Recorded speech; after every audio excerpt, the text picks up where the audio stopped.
بسم الله الرحمن الرحيم يا من يرى يا من يرى مد البعوض جناحها في ظلمة الليل البهيم الأليل يا من يرى ويرى مناط عروقها في نحرها والمخ من تلك العظام النحل يا من يرى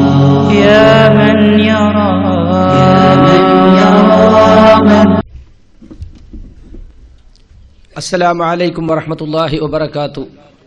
إن الحمد لله نحمده ونستعينه ونستغفره ونعوذ بالله من شرور أنفسنا ومن سيئات أعمالنا. من يهده الله فلا مضل له ومن يضلل فلا هادي له. وأشهد أن لا إله إلا الله وحده لا شريك له وأشهد أن محمدا عبده ورسوله. يا أيها الذين آمنوا اتقوا الله حق تقاته ولا تموتن إلا وأنتم مسلمون. أما بعد فإن خير الحديث كتاب الله وأصدق السنن سنن محمد صلى الله عليه وسلم وشر الأمور محدثاتها وكل محدثة بدعة وكل بدعة ضلالة وكل ضلالة في النار. أعوذ بالله من الشيطان الرجيم. ومن يشاقق الرسول من بعد ما تبين له الهدى ويتبع غير سبيل المؤمنين نوله ما تولى ونصله جهنم وساءت مصيرا. പ്രിയപ്പെട്ട സഹോദരി സഹോദരന്മാരെ, ഈ വാക്കുകൾ ശ്രദ്ധിക്കുന്ന നല്ലവരായ ശ്രോതാക്കളെ, നാട്ടുകാരെ, പരമകാരുണികനും കരുണാനിധിയുമായ അല്ലാഹു സുബ്ഹാനഹു വ തആലയുടെ എല്ലാ വിധിവിലക്കുകളും സൂക്ഷിച്ചുകൊണ്ട് അവന്റെ നിയമനിർദ്ദേശങ്ങൾ ഓരോന്നും ജീവിതത്തിൽ കണിശമായി പാലിച്ചുകൊണ്ട് ജീവിതത്തിലുടനീളം തഖ്വ കൈവിടാതെ ജീവിക്കാൻ ഈ പറയുന്ന ഞാനും കേൾക്കുന്ന നിങ്ങൾ ഓരോരുത്തരും ആത്മാർത്ഥമായി പരിശ്രമിക്കണമെന്ന് ആമുഖമായി ഗൗരവപൂർവ്വം ഓർമ്മപ്പെടുത്തുകയാണ്. വീണ്ടും ഈ പ്രദേശത്ത് വരുവാനും അള്ളാഹുവിന്റെ ദീനിനെ കുറിച്ച് ഒരല്പനേരം സംസാരിക്കുവാനും തൗഫീഖ് നൽകിയ അള്ളാഹുവിനെ സ്തുതിക്കുകയാണ്. അൽഹംദുലില്ലാ. ഇസ്ലാഹി പ്രസ്ഥാനത്തിന്റെ പ്രചാരണ പരിപാടികളും ആദർശ വിശദീകരണങ്ങളുമൊക്കെ ഇന്ന് കേരളത്തിന്റെ പല ഭാഗത്തും ഭംഗിയായി നടന്നുകൊണ്ടിരിക്കുകയാണ്. പക്ഷേ ഇസ്ലാഹി പ്രസ്ഥാനത്തിന്റെ ആദർശപരമായ മുന്നേറ്റം, ഇസ്ലാഹി പ്രസ്ഥാനത്തിന്റെ ആശയാദർശങ്ങൾ ജനങ്ങൾ മനസ്സിലാക്കുമ്പോഴുള്ള ചില ആളുകളുടെ വിഷമം, അതൊക്കെ നേരത്തെ സ്വാഗത പ്രസംഗത്തിൽ ഈ പ്രദേശവുമായി ബന്ധപ്പെടുത്തിക്കൊണ്ട് നിങ്ങൾ കേൾക്കുകയുണ്ടായി. വാസ്തവത്തിൽ സാധാരണക്കാരായ ജനങ്ങളെ സംബന്ധിച്ചിടത്തോളം എല്ലാം കേൾക്കണം, സത്യമാണെങ്കിൽ സ്വീകരിക്കണം, അല്ലെങ്കിൽ നമുക്ക് തള്ളിക്കളയാം എന്ന ചിന്താഗതിയുള്ള നിഷ്പക്ഷരായ കുറെ ആളുകൾ ഈ നാട്ടിലുണ്ട്. വാസ്തവത്തിൽ അവരെ ഉദ്ദേശിച്ചുകൊണ്ടാണ് ഞങ്ങൾ ഈ പരിപാടി സംഘടിപ്പിക്കുന്നത്. അല്ലാതെ അലവി സഖാഫിയോ ഇനി കാന്തപുരം മുസ്ലിയാർ തന്നെയോ നേരിട്ട് വന്നാലും ഈ നാട്ടിലെ ഒരു മുജാഹിദിനെയും മാറ്റി ഖുറാഫാത്തിലേക്ക് കൊണ്ടുപോകാൻ സാധിക്കും എന്ന് ഞങ്ങൾ വിചാരിക്കുന്നില്ല. അങ്ങനത്തെ ഒരു ഭയം ഞങ്ങളുടെ ഒരു യൂണിറ്റിലുമില്ല. മാത്രമല്ല, മുജാഹിദ് പ്രസ്ഥാനം എന്തൊക്കെ പറഞ്ഞാലും ശരി, അതൊന്നും ഞങ്ങൾക്ക് ബാധകമല്ല. ഞങ്ങളെ ഉസ്താദന്മാരെന്തോ പറഞ്ഞു, അതാണ് ഞങ്ങൾക്ക്, അത് മാത്രമേ ഞങ്ങൾ കേൾക്കൂ, അതേ ഞങ്ങൾ സ്വീകരിക്കൂ എന്ന് ചിന്തിക്കുന്ന, മറുപക്ഷത്തുള്ള വാശിയോടെ മാത്രം ഈ പരിപാടിയെ വീക്ഷിക്കുന്ന, അല്ലെങ്കിൽ ഈ പരിപാടിക്ക് വരാതിരിക്കുന്ന കുറെ ആളുകളുണ്ട്. അത്തരം ആളുകൾക്ക് എന്റെ പ്രസംഗം കൊണ്ട് ഗുണം കിട്ടും എന്ന് ഞാൻ വിചാരിക്കുന്നില്ല. നേരെ മറിച്ച് രണ്ടു പക്ഷത്തും ശക്തമായി നിലയുറപ്പിക്കാതെ നിഷ്പക്ഷമായി കാര്യങ്ങൾ വിലയിരുത്തണമെന്ന് കരുതുന്ന കുറെ ആളുകൾ ഈ നാട്ടിലുണ്ട്. അതാണ് മുസ്ലിയാക്കന്മാരെ സംബന്ധിച്ചിടത്തോളം അവരെ വിരളി പിടിപ്പിക്കുന്ന പ്രധാനപ്പെട്ട വസ്തുതയും അതാണ്. കാരണം നിഷ്പക്ഷരെന്ന് ഇന്ന് പറയുന്ന പല ആളുകളും ഒരുപാട് കാലം മുമ്പ്, അല്ലെങ്കിൽ കുറച്ചു കാലം മുമ്പ് വരെ മുസ്ലിയാക്കന്മാര് പറഞ്ഞതിനെ ചങ്ക് തൊടാതെ വിഴുങ്ങിയിരുന്ന ആളുകളായിരുന്നു. അവർ മുസ്ലിയാക്കന്മാരെ കൈയൊഴിച്ച് മുസ്ലിയാക്കന്മാർ പറയുന്നത് ശരിയല്ല, മുജാഹിദുകൾ പറയുന്നതിലും കുറെ ശരികളുണ്ട് എന്ന് തിരിച്ചറിഞ്ഞുകൊണ്ട് മുസ്ലിയാക്കന്മാരുടെ പിൻഗാമിത്വം മുസ്ലിയാക്കന്മാരുടെ നേതൃത്വം ഞങ്ങൾക്ക് വേണ്ട എന്ന് തിരിച്ചറിഞ്ഞുകൊണ്ട് അതിൽ നിന്ന് പുറത്തു പോകുന്ന ആളുകളാണ്. അവർ മുജാഹിദുകളായിട്ടില്ല. പക്ഷേ അവരിപ്പോൾ മുസ്ലിയാക്കന്മാർ പറഞ്ഞതിന് റാൻ മൂളുന്ന ആളുകളുമല്ല. അങ്ങനത്തെ കുറെ നിഷ്പക്ഷരായ ആളുകൾ ഈ നാട്ടിലുണ്ടെന്ന് മനസ്സിലാക്കിക്കൊണ്ട് തന്നെയാണ് മുജാഹിദ് പ്രസ്ഥാനം വിഷയങ്ങൾ വിശദീകരിക്കാൻ ശ്രമിക്കുന്നത്. ഞങ്ങളോട് പരിപാടി നടത്തണമെന്ന് ആവശ്യപ്പെടുന്നത് അങ്ങനെയുള്ള ആളുകളാണ്. നിങ്ങളിതിന് മറുപടി പറയണം, വിഷയങ്ങൾ ജനങ്ങൾ കേൾക്കട്ടെ എന്ന് ആവശ്യപ്പെടുന്നത് അത്തരം ആളുകളാണ്. അതുതന്നെയാണ് മുസ്ലിയാക്കന്മാരെ സംബന്ധിച്ചിടത്തോളം ഉള്ള വിരളിയും. ചാലിയാത്തിയുടെ നാടാണ്, മഹാന്മാര് ജീവിച്ച മഹാന്മാരെ പാദസ്പർശമേറ്റ നാടാണ്. അതുകൊണ്ട് ഇവിടെ ഈ ഇത്തരത്തിലുള്ള പുത്തൻ വാദങ്ങളൊന്നും അനുവദിക്കരുത്, അത് നമ്മൾ എന്തു വില കൊടുത്തും തടയണം എന്ന രൂപത്തിലൊക്കെ ചില മുസ്ലിയാക്കന്മാർ പ്രചാരണം നടത്തുന്നതായും സാധാരണക്കാരെ ഇളക്കി വിടുന്നതായും സ്വാഗത പ്രസംഗത്തിൽ നിന്നും ഇവിടെ നടന്ന പ്രസംഗം കേട്ടപ്പോഴും എനിക്ക് മനസ്സിലായി. മുസ്ലിയാർ പറയുന്നുണ്ട്, ഞങ്ങൾ പ്രശ്നമുണ്ടാക്കാറില്ല, ഞങ്ങൾ പ്രശ്നക്കാരല്ല. അത് പറയുന്നതോടൊപ്പം തന്നെ പല സ്ഥലത്തും ഇവർ പ്രശ്നങ്ങൾ ഉണ്ടാക്കാറുണ്ട് എന്നത് വാസ്തവമാണ്. ഈ പരിപാടിയും ഇവിടെ നടക്കാതിരിക്കണം, അത് നിർത്തിവെക്കണം എന്നൊക്കെ പലർ മുഖേനയും ഇവർ തന്നെ പല ശ്രമങ്ങളും നടത്തുന്നുണ്ട്. പക്ഷെ അതൊന്നും അള്ളാഹുവിന്റെ അനുഗ്രഹത്താൽ വിലപ്പോയിട്ടില്ല എന്നത് ഈ സ്വാഗത പ്രസംഗത്തിൽ നിന്നും നിങ്ങൾക്ക് മനസ്സിലായി. സുഹൃത്തുക്കളെ, ഇവിടെ പ്രസംഗിച്ച അലവി സഖാഫി, ഞാനും അദ്ദേഹവുമായിട്ട് കുറെ കാലം മുമ്പുള്ള പരിചയമുണ്ട്. മണ്ണാർക്കാട് സംവാദത്തിൽ മുഖാമുഖം ഇരുന്ന് സമതിയത്ത് ഇങ്ങനെ പൊളിഞ്ഞു വീഴുന്നത് കണ്ണുകൊണ്ട് നോക്കി കണ്ട് വിഷമിച്ച ആളാണ് അദ്ദേഹം. മണ്ണാർക്കാട് സംവാദത്തില് ഞങ്ങളെ മുമ്പിൽ വന്ന അലവി സഖാഫിയും സുലൈമാൻ സഖാഫിയും 200ഓളം മുഖാമുഖം നടത്തി ഞങ്ങളുടെ ആശയം സത്യസന്ധമാണെന്ന് ജനങ്ങളെ ബോധ്യപ്പെടുത്തി എന്ന അഹങ്കാരത്തിലാണ് മണ്ണാർക്കാട് വന്നത്. വന്നിരിക്കുമ്പോൾ എന്തൊരു അഹങ്കാരമായിരുന്നു ആ ഇരുത്തത്തിലും ആ നോട്ടത്തിലും ആ വിഷയാവതരണത്തിലുമൊക്കെ. പക്ഷേ മരിച്ച വീട്ടിൽ നിന്ന് ഇറങ്ങിപ്പോരുന്നത് പോലെ ദുഃഖത്തോടെ തലതാത്തിയാണ് രണ്ട് സഖാഫികളും ഇറങ്ങിപ്പോന്നത്. അത് കേരള മുസ്ലിമീങ്ങൾ കണ്ടതാണ്. അതിന്റെ അലയൊലി കേരളത്തിൽ അങ്ങോളം ഇങ്ങോളം ഉണ്ടായത് ഈ നാട്ടിലെ ആളുകൾക്കറിയാം. അവിടുന്ന് ഇങ്ങോട്ട് നടന്ന ഓരോ വാദപ്രതിവാദങ്ങളും ഇസ്ലാഹി പ്രസ്ഥാനത്തെക്കുറിച്ച് ജനങ്ങൾക്ക് പഠിക്കുവാൻ അവസരമുണ്ടാക്കി എന്നത് വാസ്തവമാണ്. ഇവിടെ മുസ്ലിയാക്കന്മാർ പറയുന്നത്, നിങ്ങൾ മുഖാമുഖത്തിലൂടെ വിഷയം തെളിയിക്കാൻ തയ്യാറുണ്ടോ? എടോ, സാധാരണക്കാരായ ആളുകളെ ചോദ്യം ചോദിക്കാൻ വിളിക്കുന്നതിലേറെ നിങ്ങളെ ഇത് പഠിപ്പിച്ചു വിടുന്ന മുസ്ലിയാക്കന്മാരല്ലേ ഞങ്ങൾ വാദപ്രതിവാദത്തിൽ നേരിടുന്നത്. അതിനും വലുതാപ്പം മുഖാമുഖം. സാധാരണക്കാരായ ആളുകൾ വന്നിട്ട് എന്തെങ്കിലും ചോദിച്ചാൽ അതിന് മറുപടി പറയാൻ നിങ്ങൾക്ക് കഴിയുമെന്നാ ചോദിക്കുന്നത്. സാധാരണക്കാർ ഇത് പഠിപ്പിച്ചു വിടുന്ന ഉസ്താദന്മാർ ഞങ്ങളുടെ മുമ്പിൽ വരാറുണ്ട്. ഇപ്പൊ അടുത്ത് ആലുവയിൽ വന്നു, എന്നിട്ട് എന്തേ? അപ്പൊ വാദപ്രതിവാദമല്ലേ ഏറ്റവും വലുത്? അത് ഞങ്ങൾ എത്രയോ നടത്തിയിട്ടുണ്ട്. ഇനിയും വ്യവസ്ഥയോടുകൂടി രണ്ട് ജംഇയ്യത്തുൽ ബന്ധപ്പെട്ടുകൊണ്ടുള്ള വാദപ്രതിവാദമാണെങ്കിൽ ഞങ്ങൾക്കതിൽ യാതൊരു പ്രയാസവുമില്ല. പക്ഷെ ഖണ്ഡന പ്രസംഗം നിർത്തിവെക്കലാണ് അതുകൊണ്ടുള്ള ഉദ്ദേശമെങ്കിൽ ആ പൂതി തൽക്കാലം മനസ്സിലിരിക്കട്ടെ എന്ന് മാത്രമേ ഞങ്ങൾക്ക് അതിനെക്കുറിച്ച് പറയാനുള്ളൂ. നാദാപുരത്ത് ഹുസൈൻ സലഫിയുടെ പ്രസംഗം ഇങ്ങനെ ഓരോന്ന് വരുമ്പോഴും മൂന്നാം കക്ഷി ഇറക്കിക്കൊണ്ട് ഇതൊന്ന് നിർത്തിയിട്ട് നിങ്ങൾ വാദപ്രതിവാദം നടത്തിയെന്ന പറയുന്നത് കേട്ടാത്തൊന്നും നാദാപുരത്ത് മാത്രമുള്ള ഒരു തർക്കം, അത് വേറെ എവിടെയില്ല. അവിടെ വെച്ചൊരു വാദപ്രതിവാദം നടത്തിയ കേരളം മുഴുവൻ തർക്കം തീർന്നു. വാസ്തവം അതല്ലല്ലോ. നാദാപുരത്തും ചാലിയത്തും വെള്ളോമ്പുറത്തും മോങ്ങത്തും കൊണ്ടോട്ടിയും പാലക്കാടും കോഴിക്കോടും അല്ല, ലോകത്തിന്റെ നാനാഭാഗത്തും തർക്കത്തിലിരിക്കുന്ന ഈ പ്രശ്നങ്ങൾ ചർച്ചയ്ക്ക് വിധേയമായി കൊണ്ടിരിക്കുകയാണ്. ഇന്ത്യയെ പോലുള്ള ഒരു സാഹചര്യത്തില് ആശയപ്രചരണത്തിനും അഭിപ്രായ ആവിഷ്കാരത്തിനുമുള്ള സ്വാതന്ത്ര്യം ഭരണഘടന അനുവദിച്ച് നൽകിയതുകൊണ്ട് അത് ഉപയോഗപ്പെടുത്തി ഇതുപോലെ പരസ്യമായി പ്രസംഗിക്കുവാനും ആളുകളെ കേൾപ്പിക്കുവാനും അവസരം ലഭിക്കുന്നു എന്നത് വളരെ സന്തോഷകരമായ ഒരു സംഗതിയാണ്. അതുകൊണ്ട് ഇസ്ലാഹി പ്രസ്ഥാനം ആ സ്വാതന്ത്ര്യം കഴിയുന്നത്ര മുതലെടുത്തുകൊണ്ട് ഈ ആശയപ്രചരണവുമായി മുന്നോട്ട് പോവുകയാണ്. ഇതെവിടെയെങ്കിലും ഒരു സ്ഥലത്ത് വാദപ്രതിവാദം നടന്നതുകൊണ്ട് മാത്രം പ്രശ്നം തീരുന്നതല്ല. എല്ലായിടത്തും ചർച്ച ചെയ്യപ്പെടുന്ന വിഷയങ്ങൾ ഒന്നു തന്നെയാണ്. ചില പ്രാദേശികമായ പ്രശ്നങ്ങൾ ഇതിന്റെ കൂടെ ഉണ്ടാകും എന്ന് മാത്രം. ഞങ്ങളെ സംബന്ധിച്ചിടത്തോളം വാദപ്രതിവാദത്തിനുണ്ടോ എന്ന് ചോദിച്ച് അമ്മി കൊത്താനുണ്ടോ എന്ന് ചോദിക്കുന്നത് പോലെ ചോദിച്ച് നടക്കുന്ന സമ്പ്രദായം ഞങ്ങൾക്കില്ല. പക്ഷേ നിങ്ങൾക്ക് ധൈര്യമുണ്ടോ വാദപ്രതിവാദത്തിന്? ആദർശവുമായി കൂട്ടിയിറക്കാൻ, പ്രമാണങ്ങൾ കൊണ്ട് കൂട്ടിയിറക്കാൻ നിങ്ങൾക്ക് ധൈര്യമുണ്ടോ എന്ന് ചോദിച്ചാൽ ഞങ്ങൾ തയ്യാറാണ്. അതിന് ചില വ്യവസ്ഥകളുണ്ട്. അത് പണ്ഡിത സംഘടനകൾ തമ്മിലാണ് നടക്കേണ്ടത്. രണ്ടു കൂട്ടരും കൂടിയിരുന്ന് വ്യവസ്ഥകൾ തയ്യാറാക്കേണ്ടതുണ്ട്. സമയവും സന്ദർഭവും ചോദ്യവും ഉത്തരത്തിന്റെയും ഒക്കെ സമയം, വിഷയാവതരണത്തിന്റെ സമയം എല്ലാം നിശ്ചയിക്കേണ്ടതുണ്ട്. നിങ്ങളുടെ ഭാഗത്ത് എത്ര ആൾ പങ്കെടുക്കും അത്ര ആൾ ഞങ്ങളുടെ ഭാഗത്തും പങ്കെടുക്കണം. ഒരു ഹാളിനകത്ത് വെച്ച് ഒരു നിയന്ത്രിത സദസ്സിന് മുമ്പിലായിരിക്കണം പരിപാടി. ഓഡിയോ വീഡിയോ സൗകര്യങ്ങൾ ഉണ്ടായിരിക്കണം. ഈ നിബന്ധനകളോട് കൂടി എത്രയോ സംവാദങ്ങൾ ഞങ്ങൾ നടത്തിയിട്ടുണ്ട്. ഇപ്പോഴും 2 വ്യവസ്ഥ ചെയ്തിരിക്കുകയാണ്. ഞങ്ങൾക്കതൊരു പ്രശ്നമേ അല്ല. മുഖാമുഖത്തെക്കാൾ എത്രയോ വലുതല്ല വാദപ്രതിവാദം. പിന്നെ സുഹൃത്തുക്കളെ, മുഖാമുഖത്തിലൂടെ തെളിയിക്കാൻ ധൈര്യമുണ്ടോ? ഞങ്ങൾക്ക് ധൈര്യമുണ്ട്. നിങ്ങൾക്ക് എന്താ ധൈര്യമില്ലാത്തത്?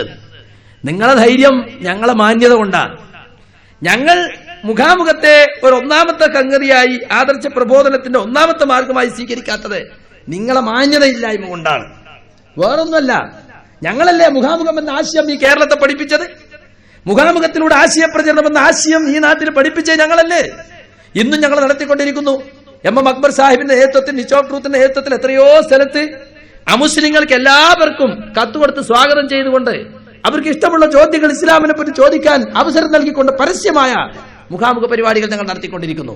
വേണ്ട, ഇപ്പോൾ തന്നെ ഈ ഒരു മാസത്തിന്റെ അകത്ത് എത്ര സ്ഥലത്ത് തീവ്രവാദം, ഭീകരത, ഇസ്ലാം എന്ന വിഷയത്തെക്കുറിച്ച് ISM സംസ്ഥാന കമ്മിറ്റിയും KNM സംസ്ഥാന കമ്മിറ്റിയും ചേർന്നുകൊണ്ട് എല്ലാ സ്ഥലങ്ങളിലും, പ്രധാന സ്ഥലങ്ങളിലൊക്കെ ജമാഅത്തെ ഇസ്ലാമിയെ, അതുപോലെ NDF, പുതിയ രാഷ്ട്രീയ പാർട്ടികളൊക്കെ വന്ന് അവരുമായൊക്കെ ഇസ്ലാഹി പ്രസ്ഥാനത്തിൽ ആ വിഷയത്തിലൊക്കെ പറയാനുള്ളത് എന്താണ്, ഇസ്ലാഹി പ്രസ്ഥാനത്തെക്കുറിച്ചുള്ള ആക്ഷേപങ്ങൾക്ക് മറുപടി എല്ലാം ഉൾപ്പെടുത്തിക്കൊണ്ട് പരസ്യമായ ചോദ്യോത്തരത്തിന് അവസരം കൊടുത്തുകൊണ്ട് എത്രയോ സ്ഥലത്ത് ഞങ്ങൾ നടത്തിക്കൊണ്ടിരിക്കുകയാണ്.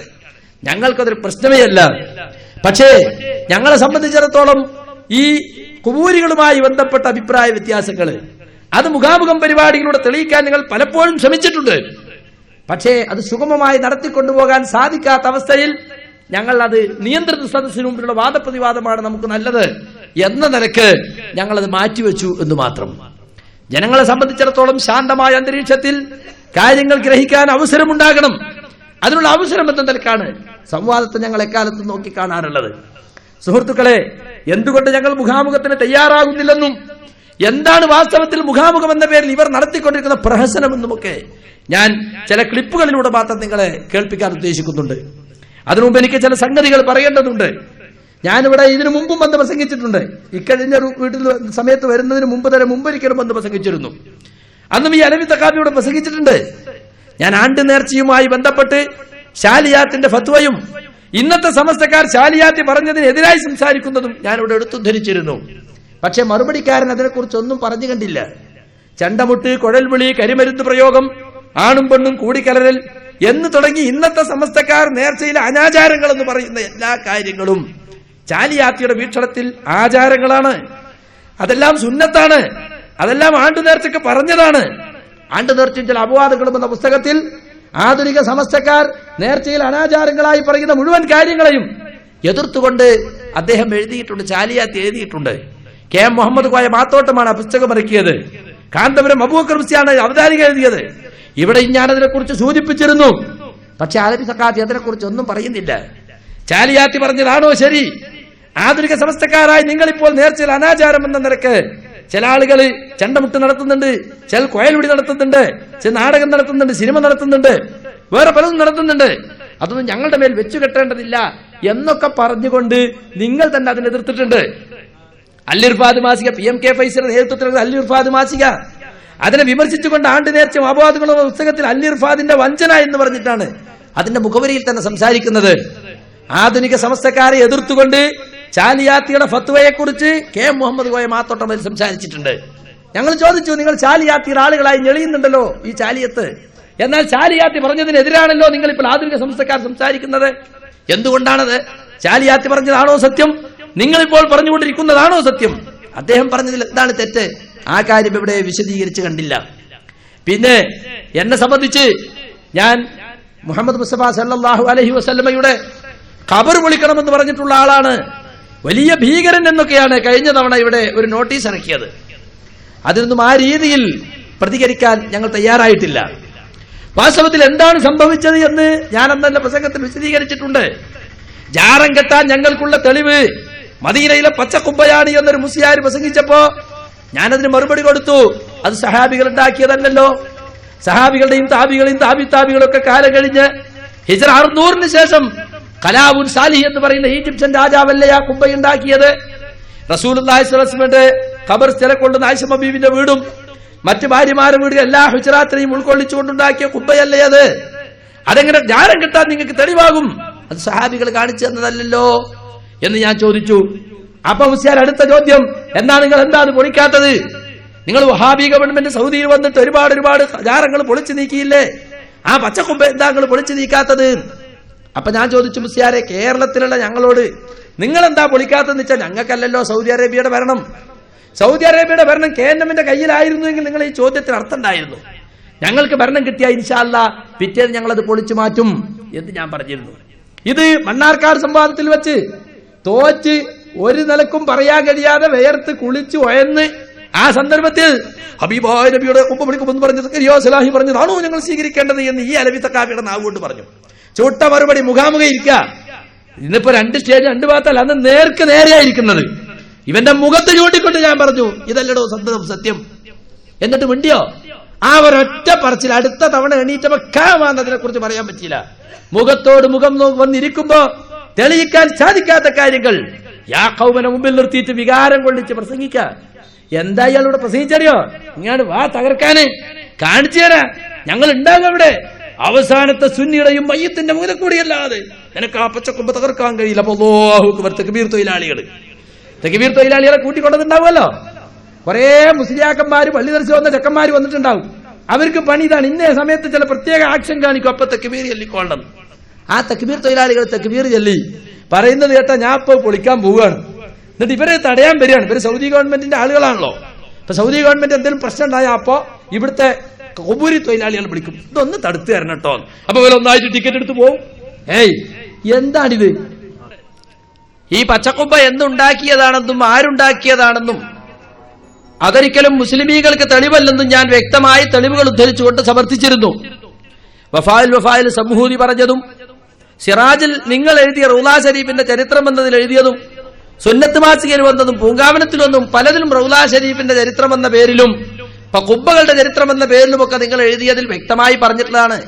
ഹിജ്റ 600-കൾക്ക് ശേഷം ഉണ്ടായത്. മറ്റൊരു തട്ടിപ്പ് കൂടി ഞാൻ പറഞ്ഞിരുന്നു.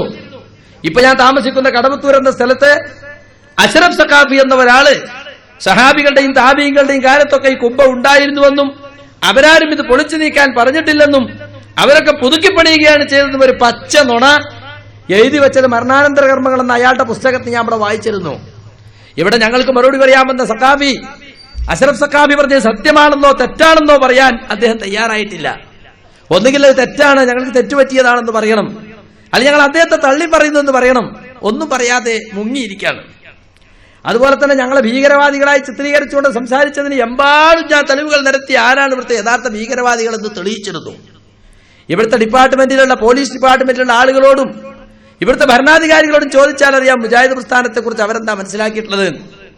ബാബരി മസ്ജിദ് സംഭവം കഴിഞ്ഞ് ഏതാനും ദിവസം കഴിയുമ്പോഴാണ് പാലക്കാട് സമ്മേളനം നടന്നത്.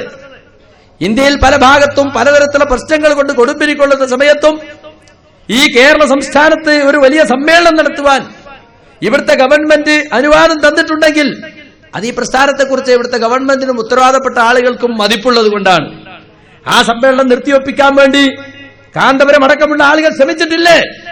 ഡൽഹിയിൽ പോയി പോലും ശ്രമങ്ങൾ നടത്തി, പലരും നടന്നില്ല എന്നതാണ് വാസ്തവം. കാരണം ഇവിടുത്തെ ഭരണാധികാരികൾക്ക് ഈ പ്രസ്ഥാനത്തെക്കുറിച്ച് അറിയാമെന്നത് കൊണ്ടാണ്. അതേസമയം നിങ്ങളാണ് ഭീകരപ്രവർത്തനത്തിൽ ഒളിഞ്ഞും തെളിഞ്ഞും ശ്രമിക്കുന്നതെന്നും ചേകനൂരിന്റെ പ്രശ്നത്തിൽ അറസ്റ്റ് ചെയ്യപ്പെട്ടത് അതിലൊറ്റ മുജാഹിദുമില്ല, ജമിയത്തുൽ ഇഹ്സാനിയന്റെ ആളുകളുമൊക്കെ നിങ്ങളാളുകളാണെന്നും ഞാനിവിടെ പറഞ്ഞിരുന്നു. മുസ്ലിയാർ പറയാണ്, കാന്തപുരം മുസ്ലിയാരെ വെറുതെ വിട്ടിട്ടുണ്ട് സുപ്രീം കോടതി, ഇയാൾ പത്രം വായിക്കണ്ടേ, അയാളെ സുപ്രീം കോടതി വെറുതെ വിട്ടു എന്നുള്ളത് നിങ്ങൾക്ക് അതിന് പങ്കില്ലാന്ന് വരുമോ? അറസ്റ്റ് ചെയ്യപ്പെട്ടവരും പ്രതിചേർക്കപ്പെട്ടവരും പറഞ്ഞത് നിങ്ങൾ ആളുകളല്ലേ? അതാണ് ഞാൻ പറഞ്ഞത്. ഞങ്ങളൊന്നും പറഞ്ഞല്ല, ഞാൻ പറഞ്ഞതായിട്ടോ ഞങ്ങൾ പറഞ്ഞതായിട്ടോ നിങ്ങളെ എതിരാളികൾ പറഞ്ഞതാണ്. അതിനു മൂപ്പര് പറഞ്ഞ് എതിരാളികൾ പറഞ്ഞത് ദയവ് ചെയ്ത് ഞങ്ങൾക്കെതിരെ ഉന്നയിക്കരുത്. എന്നാ ഞങ്ങളെക്കുറിച്ച് മടവൂരികൾ പറഞ്ഞു പറഞ്ഞല്ലേ? നിങ്ങളിപ്പോ അന്നം തന്നെ, നിങ്ങളെ ജീവവായു തന്നെ അബ്ദുസ്സലാം സുല്ലമി എഴുതുന്ന ആൾ അതാണ്. വേറെ എന്താ നിങ്ങൾക്ക് ഇപ്പൊ ഉള്ളത്? നിങ്ങൾ രണ്ടു കൂട്ടരും കൂടി നിങ്ങൾ ഓലി എഴുതി സഹായിക്കുക, ഓലിക്കളി എഴുതി സഹായിക്കുക. അങ്ങനെ കുബൂരി മടവൂരി ബാന്ധവമല്ലേ കേരളത്തിൽ നടന്നുകൊണ്ടിരിക്കുന്നത്? കുബൂരികൾ കുസൈ മടവൂര് അഭിമുഖം കൊടുക്കുന്നു. എന്താ പറയുന്നത്? എന്റെ കുടുംബത്തിൽപ്പെട്ടവരെയൊക്കെ മടവൂരിലെ മക്കാമുള്ള പള്ളിയിൽ തന്നെയാണ് മറവ് ചെയ്യാറ്, ഞാൻ അവിടെ തന്നെ പോയി നിസ്കരിക്കാറുണ്ട്, മടവൂരിലെ മക്കാമുള്ള പള്ളിയിലേക്ക് ഞാൻ പിരിവും കൊടുക്കാറുണ്ട്, സുന്നിപ്പള്ളിക്ക് വേണ്ടി അറബിയിലേക്ക് കത്തുവാണെന്ന് പറഞ്ഞപ്പോ ഞാൻ കത്ത് കൊടുത്തിട്ടുണ്ട്. ഇവിടെ ശിർക്ക് ആരോപണമാണ് നടക്കുന്നത്, യഥാർത്ഥത്തിൽ ശിർക്ക് നടക്കുന്നില്ല. മുജാഹിദുകൾ മറ്റുള്ളവരെ ശിർക്ക് ആരോപിക്കുകയാണ് എന്നൊക്കെ ഖുറാബികളെ സുഖിപ്പിക്കാൻ വേണ്ടി എന്തൊക്കെ പറഞ്ഞു. അത് കഴിഞ്ഞിട്ട് അബ്ദുസ്സലാം സുല്ലമിന്റെ വക അബ്ദുസ്സലാം സുല്ലമി കൊടുത്തു അഭിമുഖം. അതിൽ പറഞ്ഞത് മൗലവി വിഭാഗം മുശ്രിക്കുകളാണോ? അതേ മുശ്രിക്കുകൾ തന്നെ. പിന്നീട് CP ഉമർ സുല്ലമി മൗലവി വിഭാഗം മുശ്രിക്കുകളാണെന്ന് പറഞ്ഞ അബ്ദുസ്സലാം സുല്ലമിയെ താങ്ങിക്കൊണ്ട് CP പറഞ്ഞു, സലാം മൗലവിയെ മാത്രം ഒറ്റയിട്ട് ആക്രമിക്കാൻ ഞങ്ങൾ അനുവദിക്കൂല, ഞങ്ങൾ അദ്ദേഹത്തെ പ്രൊട്ടക്ട് ചെയ്യുന്നു പറഞ്ഞു. അവസാനം CP ഉമർ സുല്ലമിയും കൊടുത്തു അഭിമുഖം. അല്ലേ? അങ്ങനെ ഖുറാഫി ഖുബൂരി വിഭാഗങ്ങൾ മടവൂരികളുമായിട്ട് കൈകോർത്തുകൊണ്ട് ഞങ്ങൾക്കെതിരെ പ്രവർത്തിച്ചു കൊണ്ടിരിക്കുകയാണ്. നിങ്ങൾ ജിന്ന് വിഷയം ബന്ധപ്പെട്ട ക്ലിപ്പുകൾ മുഴുവൻ ആരുണ്ടാക്കിയ ക്ലിപ്പുകളാ? മടവൂരികൾ ഉണ്ടാക്കിയ ക്ലിപ്പുകളാണ്. ആ ക്ലിപ്പുകളല്ലേ ഞങ്ങൾ ഞങ്ങൾക്കെതിരെ ഉപയോഗിച്ചത്? എന്നിട്ട് നാണമില്ലാതെ സഖാഫി പറയാണ്, എതിരാളികൾ പറയുന്നത് ഞങ്ങൾക്കെതിരെ ഉന്നയിക്കരുത്. ഇൻഷാ അല്ലാഹ് അതൊക്കെ ഇവിടെ ചർച്ചയിൽ വരുന്നുണ്ട്. പക്ഷേ ഞങ്ങൾ പറഞ്ഞു, ഇസ്ലാം വാളുകൊണ്ടാണ് പ്രചരിച്ചത് എന്നതിന്റെ തെളിവായിക്കൊണ്ടാണ് വെള്ളിയാഴ്ച ദിവസം ഞങ്ങൾ ജുമയ്ക്ക് ഖുത്ബക്ക് കയറുമ്പോൾ വടി ചെത്തിക്കൂർപ്പിച്ച വാള് കയ്യിലെടുക്കുന്നത് എന്ന് മുഗനി എന്ന നിങ്ങളുടെ കിതാബിലില്ലേ എന്ന് ഞാൻ ചോദിച്ചിരുന്നു. അതിനെ സംബന്ധിച്ച് മിണ്ടിയിട്ടല്ല. ഷാഫി മദ്ഹബിനെ പറ്റി പറയാൻ സക്കരിയ സലാഹിക്ക് എന്തറിയാം?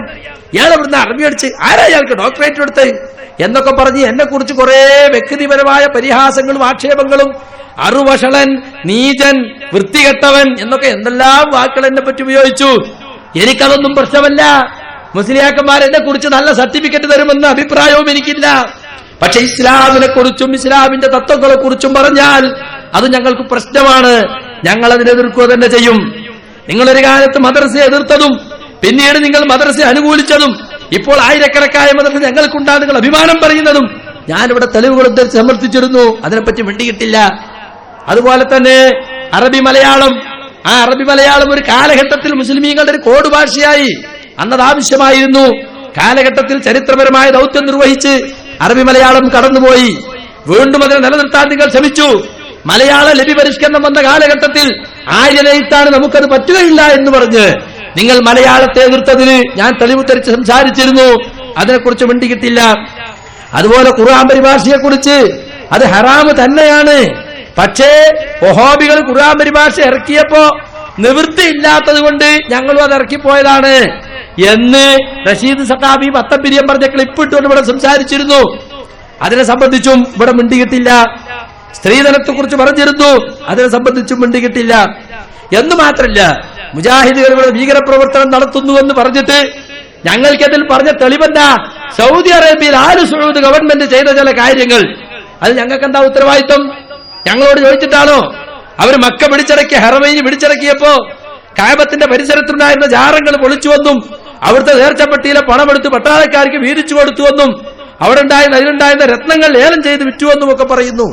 അവിടുത്തെ ജാറും അവിടുത്തെ പള്ളിയും ആ ഭൂമി തന്നെ ആലു സഊദ് ഗവൺമെന്റിന് അധീനപ്പെട്ടു കഴിഞ്ഞു. പിന്നെ ഒരു നേർച്ചപ്പെട്ടി മാത്രം നിങ്ങൾ കൊണ്ടുപോയിക്കോളിയർന്ന് തരുമോ? ഒരു രാജ്യം പിടിച്ചടക്കിയാൽ ആ രാജ്യത്തെ മുഴുവൻ സമ്പത്തും അത് പിടിച്ചടക്കിയ ആളുകൾക്കുള്ളതാണെന്ന് ഇസ്ലാമിനെ കുറിച്ചും ഇസ്ലാമിക യുദ്ധത്തെക്കുറിച്ചും അറിയുന്ന എല്ലാവർക്കും അറിയാവുന്ന സംഗതിയാണ്. അതിൽ ഞങ്ങൾക്ക് എന്താ ഉത്തരവാദിത്തം? ഞങ്ങളോട് ചോദിച്ചിട്ടാ? ഞങ്ങൾ ഈ ജാറത്തിലെ പെറ്റിയൊക്കെ എടുത്തോട്ടെ എന്ന് KNMക്ക് ഫോൺ ചെയ്ത്, മുജാഹിദ് സെന്റർക്ക് ഫോൺ ചെയ്ത് ചോദിച്ചതാ? കേരളത്തിൽ മുജാഹിദുകൾ നടത്തിയ ഒരു ഭീകരപ്രവർത്തനവും അല്ലെങ്കിൽ ഇവരുടെ വാദത്തിലെ തീവ്രവാദ പ്രവർത്തനവും തെളിയിക്കാൻ സാധിക്കാത്തതുകൊണ്ട് മുജാഹിദ് പ്രസ്ഥാനത്ത് ആദ്യം സൗദി അറേബ്യയിലെ ആലു സഊദ് ഗവൺമെന്റുമെ കൊണ്ടുപോയി കെട്ടി. ആലു സഊദ് ഗവൺമെന്റ് ചെയ്തൊക്കെ ഞങ്ങൾക്ക് വെച്ച് ചാർത്തും ചെയ്തു. കുതിരയെ വർണ്ണിക്കാൻ പറഞ്ഞപ്പോ കുതിരനെ പറ്റി പറയാൻ കഴിയുന്നില്ല. അപ്പൊ കുതിരനെ തെങ്ങുമ്മ കൊണ്ടുപോയി കെട്ടിയിട്ട് തെങ്ങിനെ വർണ്ണിച്ച ഒരു കവിയുണ്ട്. അതേ രൂപത്തിലാണ് അപ്പൊ മുസ്ലിയാക്കന്മാർ ചെയ്യുന്നത്. ഞങ്ങളെ കുറിച്ച് പറയാൻ കഴിയാത്തതുകൊണ്ട് സൗദി അറേബ്യയിലേക്ക് ഞങ്ങളെ കൊണ്ടുപോയി തളച്ചിട്ട് അതിന്റെ ഇതിലാണ്. നിങ്ങൾക്കറിയോ, ഭീകരപ്രവർത്തനങ്ങൾക്കെതിരിൽ ഇന്ന് ലോകത്ത് ഏറ്റവും കൂടുതൽ ഫത്വ പുറപ്പെടുവിച്ച് അത് ലോകത്തുടനീളം പ്രചരിപ്പിച്ചുകൊണ്ടിരിക്കുന്ന സൗദി അറേബ്യയിലെ പണ്ഡിത സഭയാണ്. ഫതാവൽ ഉലമായി ഫിന്നവാസിലിൽ മുദ്ലഹിമ്മ എന്ന് പറഞ്ഞ ഫത്വകളുടെ സമാഹാരം വിവിധ രാജ്യങ്ങളിൽ വിവിധ ഭാഷകളിൽ സൗദി പണ്ഡിതന്മാർ പ്രചരിപ്പിക്കുന്നുണ്ട്. തട്ടിക്കൊണ്ടുപോകലിനെ പറ്റി, വിമാനം റാഞ്ചുന്നതിനെ പറ്റി, ബോംബിടുന്നതിനെ പറ്റി, നിരപരാധികളെ കൊലപ്പെടുത്തുന്നതിനെ പറ്റി, ഇതൊന്നും ഇസ്ലാമല്ലെന്നും ഇസ്ലാമിന്റെ ജിഹാദല്ലെന്നും പറഞ്ഞുകൊണ്ട് പരിശുദ്ധ ഖുർആനിന്റെയും തിരുസുന്നത്തിന്റെയും അടിസ്ഥാനത്തിൽ ആദിമ മുസ്ലിമീങ്ങൾ ഇസ്ലാമിനെ മനസ്സിലാക്കിയത് എങ്ങനെയായിരുന്നുവെന്ന് വ്യക്തമായ പ്രമാണങ്ങൾ വിശദീകരിച്ചുകൊണ്ട് ഫത്വാ സമാഹാരങ്ങൾ കുവൈത്തിലും സൗദി അറേബ്യയിലും ഖത്തറിലും ലോകത്തിന്റെ നാനാഭാഗത്തും അറബിയിലും ഇംഗ്ലീഷിലും മറ്റു ഭാഷകളിലും അവർ പ്രചരിപ്പിച്ചുകൊണ്ടിരിക്കുകയാണ്. എന്നിട്ട് അവരെ കുറിച്ചാ പറയുന്നത് അത് സലഫികള് ഭീകരപ്രവർത്തനത്തിന് കൂട്ടുനിൽക്കുന്നവരാണ്. നിങ്ങൾക്ക് തെളിയിക്കാൻ കഴിയില്ല. ഭീകരപ്രവർത്തകരെ കണ്ടെത്തുന്നതിലും പിടികൂടുന്നതിലും സൗദി അറേബ്യയോളം മുമ്പിൽ നിന്നിട്ടുള്ള വേറെ ആരുമില്ല. അതുകൊണ്ട് ആ ജാതി കാര്യങ്ങളൊന്നും പറയരുതെന്നാണ് മുസ്ലിയാക്കന്മാരോട് എനിക്ക് പറയാനുള്ളത്. പിന്നെ സുഹൃത്തുക്കളെ, മുജാഹിദ് പ്രസ്ഥാനത്തെ കുറിച്ച് ഇവരെന്തു പറയട്ടെ, മുഖാമുഖമാണല്ലോ നിങ്ങളുടെ പ്രധാന വിഷയം. ഞാൻ നേരത്തെ പറഞ്ഞു, ഞങ്ങൾ ഒരുപാട് മുഖാമുഖങ്ങൾ കേരളത്തിൽ നടത്തിയിട്ടുണ്ട്. മുഖാമുഖം എന്ന പ്രബോധന രീതി തന്നെ ഈ നാട്ടിലുള്ളവർക്ക് പഠിപ്പിച്ചു കൊടുത്തത് ഞങ്ങളാണ്. പക്ഷേ എന്തുകൊണ്ട് ഇപ്പോൾ ഞങ്ങൾ മുഖാമുഖം നടത്തുന്നില്ല? നടത്തുന്നുണ്ട്.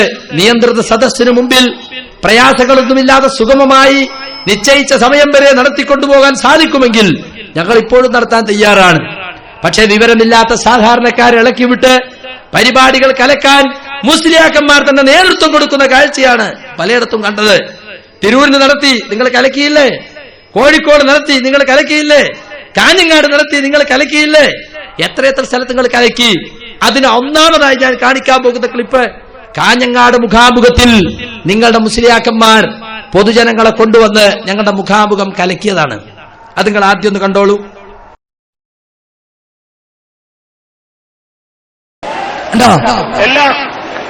എല്ലാവരും അടങ്ങിയിരിക്കുക, ആരും ബഹളമുണ്ടാക്കരുത്, എല്ലാവരും ശാന്തരായിരിക്കുക, എല്ലാവരും ശാന്തരായിരിക്കുക. ദയവ് ചെയ്ത് ആരും തന്നെ ബഹളമുണ്ടാക്കരുത്, ആരും തന്നെ ബഹളമുണ്ടാക്കരുത്. ബഹുമാന്യരായ പണ്ഡിതന്മാർ ഇവിടെ സ്റ്റേജിലുണ്ട്, അവരിതാ നിങ്ങളോട് നിർദ്ദേശം നൽകുന്നു.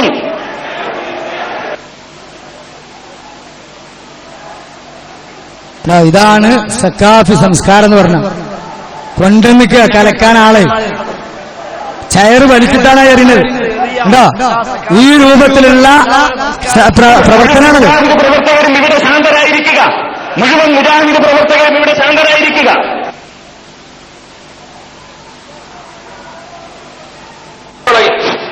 ശാന്തരായിരിക്കുക. ആരുടെ കസയർത്തരം?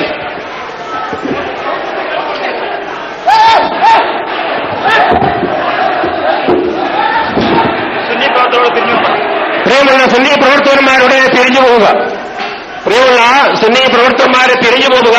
ഞങ്ങൾ ചോദിക്കാൻ സൗകര്യത്തിലൂടെ ആളുകളുണ്ട്.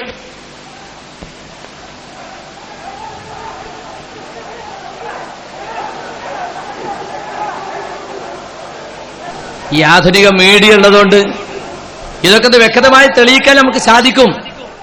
എത്ര സ്ഥലങ്ങളിൽ ഞാൻ ഉദാഹരണത്തിന് ഒന്ന് മാത്രം കാണിച്ചതാ. കോഴിക്കോട് നടന്നത് എന്താ? കുട്ടിയാടി റഷീദിന്റെ നേതൃത്വത്തിലല്ലേ അവിടെ കച്ചറുണ്ടാക്കാൻ വന്നത്? എന്താണ് തിരൂരിന് നടന്നത്? മുസ്ലിയാക്കന്മാരെ തലയക്കെട്ടിനുള്ളിൽ കല്ലുകൾ ഒളിപ്പിച്ചുകൊണ്ടെന്നാ വന്നിരുന്നത്. എന്നിട്ടോ ഞങ്ങൾ ഷാർജയിൽ മുഖാമുഖം നടത്തിയതിനെ പരിഹസിച്ചുകൊണ്ട്, ഇത് ഷാർജയല്ല, ബഹ്റൈൻ അല്ല, കേരളമാണെന്ന് ഓർത്തോളൂ. ഷാർജയിൽ നിങ്ങൾ നടത്തിയ മാതിരി, ബഹ്റൈൻ നിങ്ങൾ നടത്തിയ മാതിരി ഇവിടെ നടത്താൻ അയക്കൂല ഞങ്ങള്. അതാ ഇതിന്റെ അർത്ഥം. മുസ്ലിയാക്കന്മാര് മുദ്രാവാക്യം വിളിച്ചുകൊണ്ടാ തിരൂര് മുഖാമുഖം കലക്കിയത്. പിന്നെ ഞങ്ങൾ നടത്തുന്നുണ്ടല്ലോ എന്നാ. നിങ്ങൾ നടത്തുന്ന നിങ്ങളെ മാന്യത കൊണ്ടാണ്. ഇപ്പൊ പരസ്യ സംവാദം നിങ്ങൾ തമ്മിൽ ഇപ്പൊ കാൽനീ വിവാദത്തെ കുറിച്ച് തിരൂരങ്ങാടി ഒരു വാദപ്രതിവാദം നടത്തിയില്ലേ? അതിന്റെ നിങ്ങൾ പരസ്യമായിട്ട് നടത്താഞ്ഞേ? എപിയും ബികെയും തമ്മിൽ വാദപ്രതിവാദം നടത്തിയത് ഹാളിനകത്ത് വെച്ചല്ലേ? എന്താ നിങ്ങൾ പരസ്യ സംവാദം നടത്തണ്ടേ? ഞങ്ങളെ പരസ്യ സംവാദത്തിന് വെല്ലുവിളിക്കുന്നത്? അപ്പൊ ഞങ്ങളെ സംബന്ധിച്ചിടത്തോളം ഞങ്ങൾക്ക് കാര്യങ്ങൾ ഭംഗിയായി നടത്താൻ സൗകര്യപ്പെടുന്ന രൂപത്തിൽ ഉണ്ടെങ്കിൽ ഞങ്ങൾ എപ്പോഴും തയ്യാറായിട്ടുണ്ട്. പല സ്ഥലത്തും അത് നടന്നിട്ടുണ്ട്. പിന്നെ സുഹൃത്തുക്കളെ, മുഖാമുഖം എന്ന് പറയുന്നത് ഇവരുടെ ഒരു നാടകമാണ്. എന്താ മുഖാമുഖം? ഇവർ തന്നെ ചോദ്യം ചോദിക്കാൻ ആളെ ശട്ടം കെട്ടി കൊണ്ടുവരിക. എന്നിട്ട് അയാളിങ്ങനെ മുജാഹിദായി അഭിനയിച്ചിട്ട് ചോദിക്കാണ്, ഉസ്താദേ ഞാനൊരു മുജാഹിദ് പ്രവർത്തകനാണ് എന്നൊക്കെ ചോദ്യം ചോദിക്കും. ഓരോ ചോദ്യം കഴിയുമ്പോൾ നിങ്ങൾക്ക് മനസ്സിലായോ? ആ മനസ്സിലായി, എനിക്ക് ബോധ്യപ്പെട്ടു. എന്നാ അടുത്ത ചോദിച്ചോളി. അപ്പൊ അടുത്ത ചോദിക്കും, അതും ബോധ്യപ്പെട്ടു. അൽഹംദുലില്ലാ, ഒരാൾക്കെങ്കിലും ബോധ്യപ്പെട്ടല്ലോ. അവസാനം ഞാനിതാ മുജാഹിദ് പ്രസ്ഥാനത്തിന് രാജിവെക്കുകയാണ്. അല്ലാഹു അക്ബർ, നമ്മളെ മുഖാമുഖം കൊണ്ട് ഒരാൾ സുന്നിയായിട്ടുണ്ട്. പിടിച്ചു നോക്കുമ്പോ സാധനം സുന്നി തന്നെയാ. സുള്ളിയയിൽ പോയി നടത്തി. കർണാടകത്തിലുള്ള കാസർഗോഡിനപ്പുറത്ത് സുള്ളിയ, കർണാടകം തൊണ്ട മലയാളികളുടെ സ്ഥല. പോയി പിടികൂടി മുജാഹിദീങ്ങള്. ഓനെ കൊണ്ടുവന്നു ചോദിച്ചു നോക്കുമ്പോ സാധനം മറ്റതാ. നല്ല ഇടിയങ്ങ് കൊടുത്തപ്പോ ശക്തി അങ്ങോട്ട് പറഞ്ഞു, ഇന്നപ്പന് കൊണ്ടുവന്നതാണ്. വേണ്ട, ഈ ഒരു മാസം മുമ്പ് എടവണ്ണപ്പാറയിൽ എന്താ നടന്നത്? എടവണ്ണപ്പാറയടുത്ത് നമ്മുടെ ഇ.ടി. ബഷീറിന്റെ നാട്ടില് ഇളവരത്ത് എന്താ നടന്നത്? AP കുട്ടികള് അവിടെ മുഖാമുഖം നടത്താൻ പോയി. ഒരാൾ മുജാഹിദായി അഭിനയിച്ച് ചോദ്യം ചോദിച്ചു.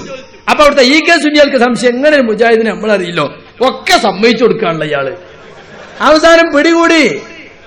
ഇയാൾ ചായക്ക് ഇറങ്ങിയപ്പോ ഹോട്ടലിൽ വെച്ചാണ് ചോദിച്ച്, മര്യാദക്ക് സത്യം പറഞ്ഞ ഈ സുന്നികൾ പിടികൂടി. കഴിഞ്ഞ അവിടുത്തെ പരിപാടിയിൽ ഞങ്ങളത് ഇവിടെ കേൾപ്പിച്ചിരുന്നു. ആളുകൾ പിടികൂടി ചോദിച്ചപ്പോ അവസാനവും സ്റ്റേജിൽ പോയി പറയാറുണ്ട്. അപ്പൊ മുസ്ലിം വിചാരിച്ചു ഇവൻ എന്തെങ്കിലും പ്രഖ്യാപിക്കാൻ വരികയാണ്, സുന്നിയായി പ്രഖ്യാപിക്കാൻ മൈക്കങ്ങ് കൊടുത്ത് ഓനങ്ങ് പ്രഖ്യാപിച്ച് ഇന്നെങ്ങനെ കൊണ്ടുവന്നതായിരുന്നു. ആകെ പൊളിഞ്ഞില്ലേ. ഇളമരത്തിപ്പോ നടന്നതാ, പത്രത്തിൽ വന്നു. അപ്പൊ സുഹൃത്തുക്കളെ, ഇതുവരെ സ്വഭാവമാണ്.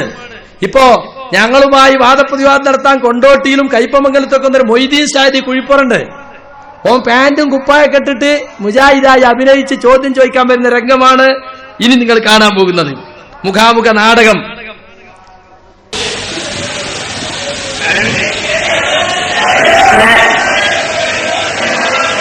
ഞാൻ എന്റെ ചോദ്യം അതിന് മറുപടി എന്ന നിലക്കാണ് ചോദ്യം അവതരിപ്പിച്ചത്. ഞാൻ പറയട്ടെ, ആദ്യമായ ശാസ്ത്രവും പണ്ഡിതന്മാരും ഞാൻ ഒന്നുകൂടെ പറയുന്നു.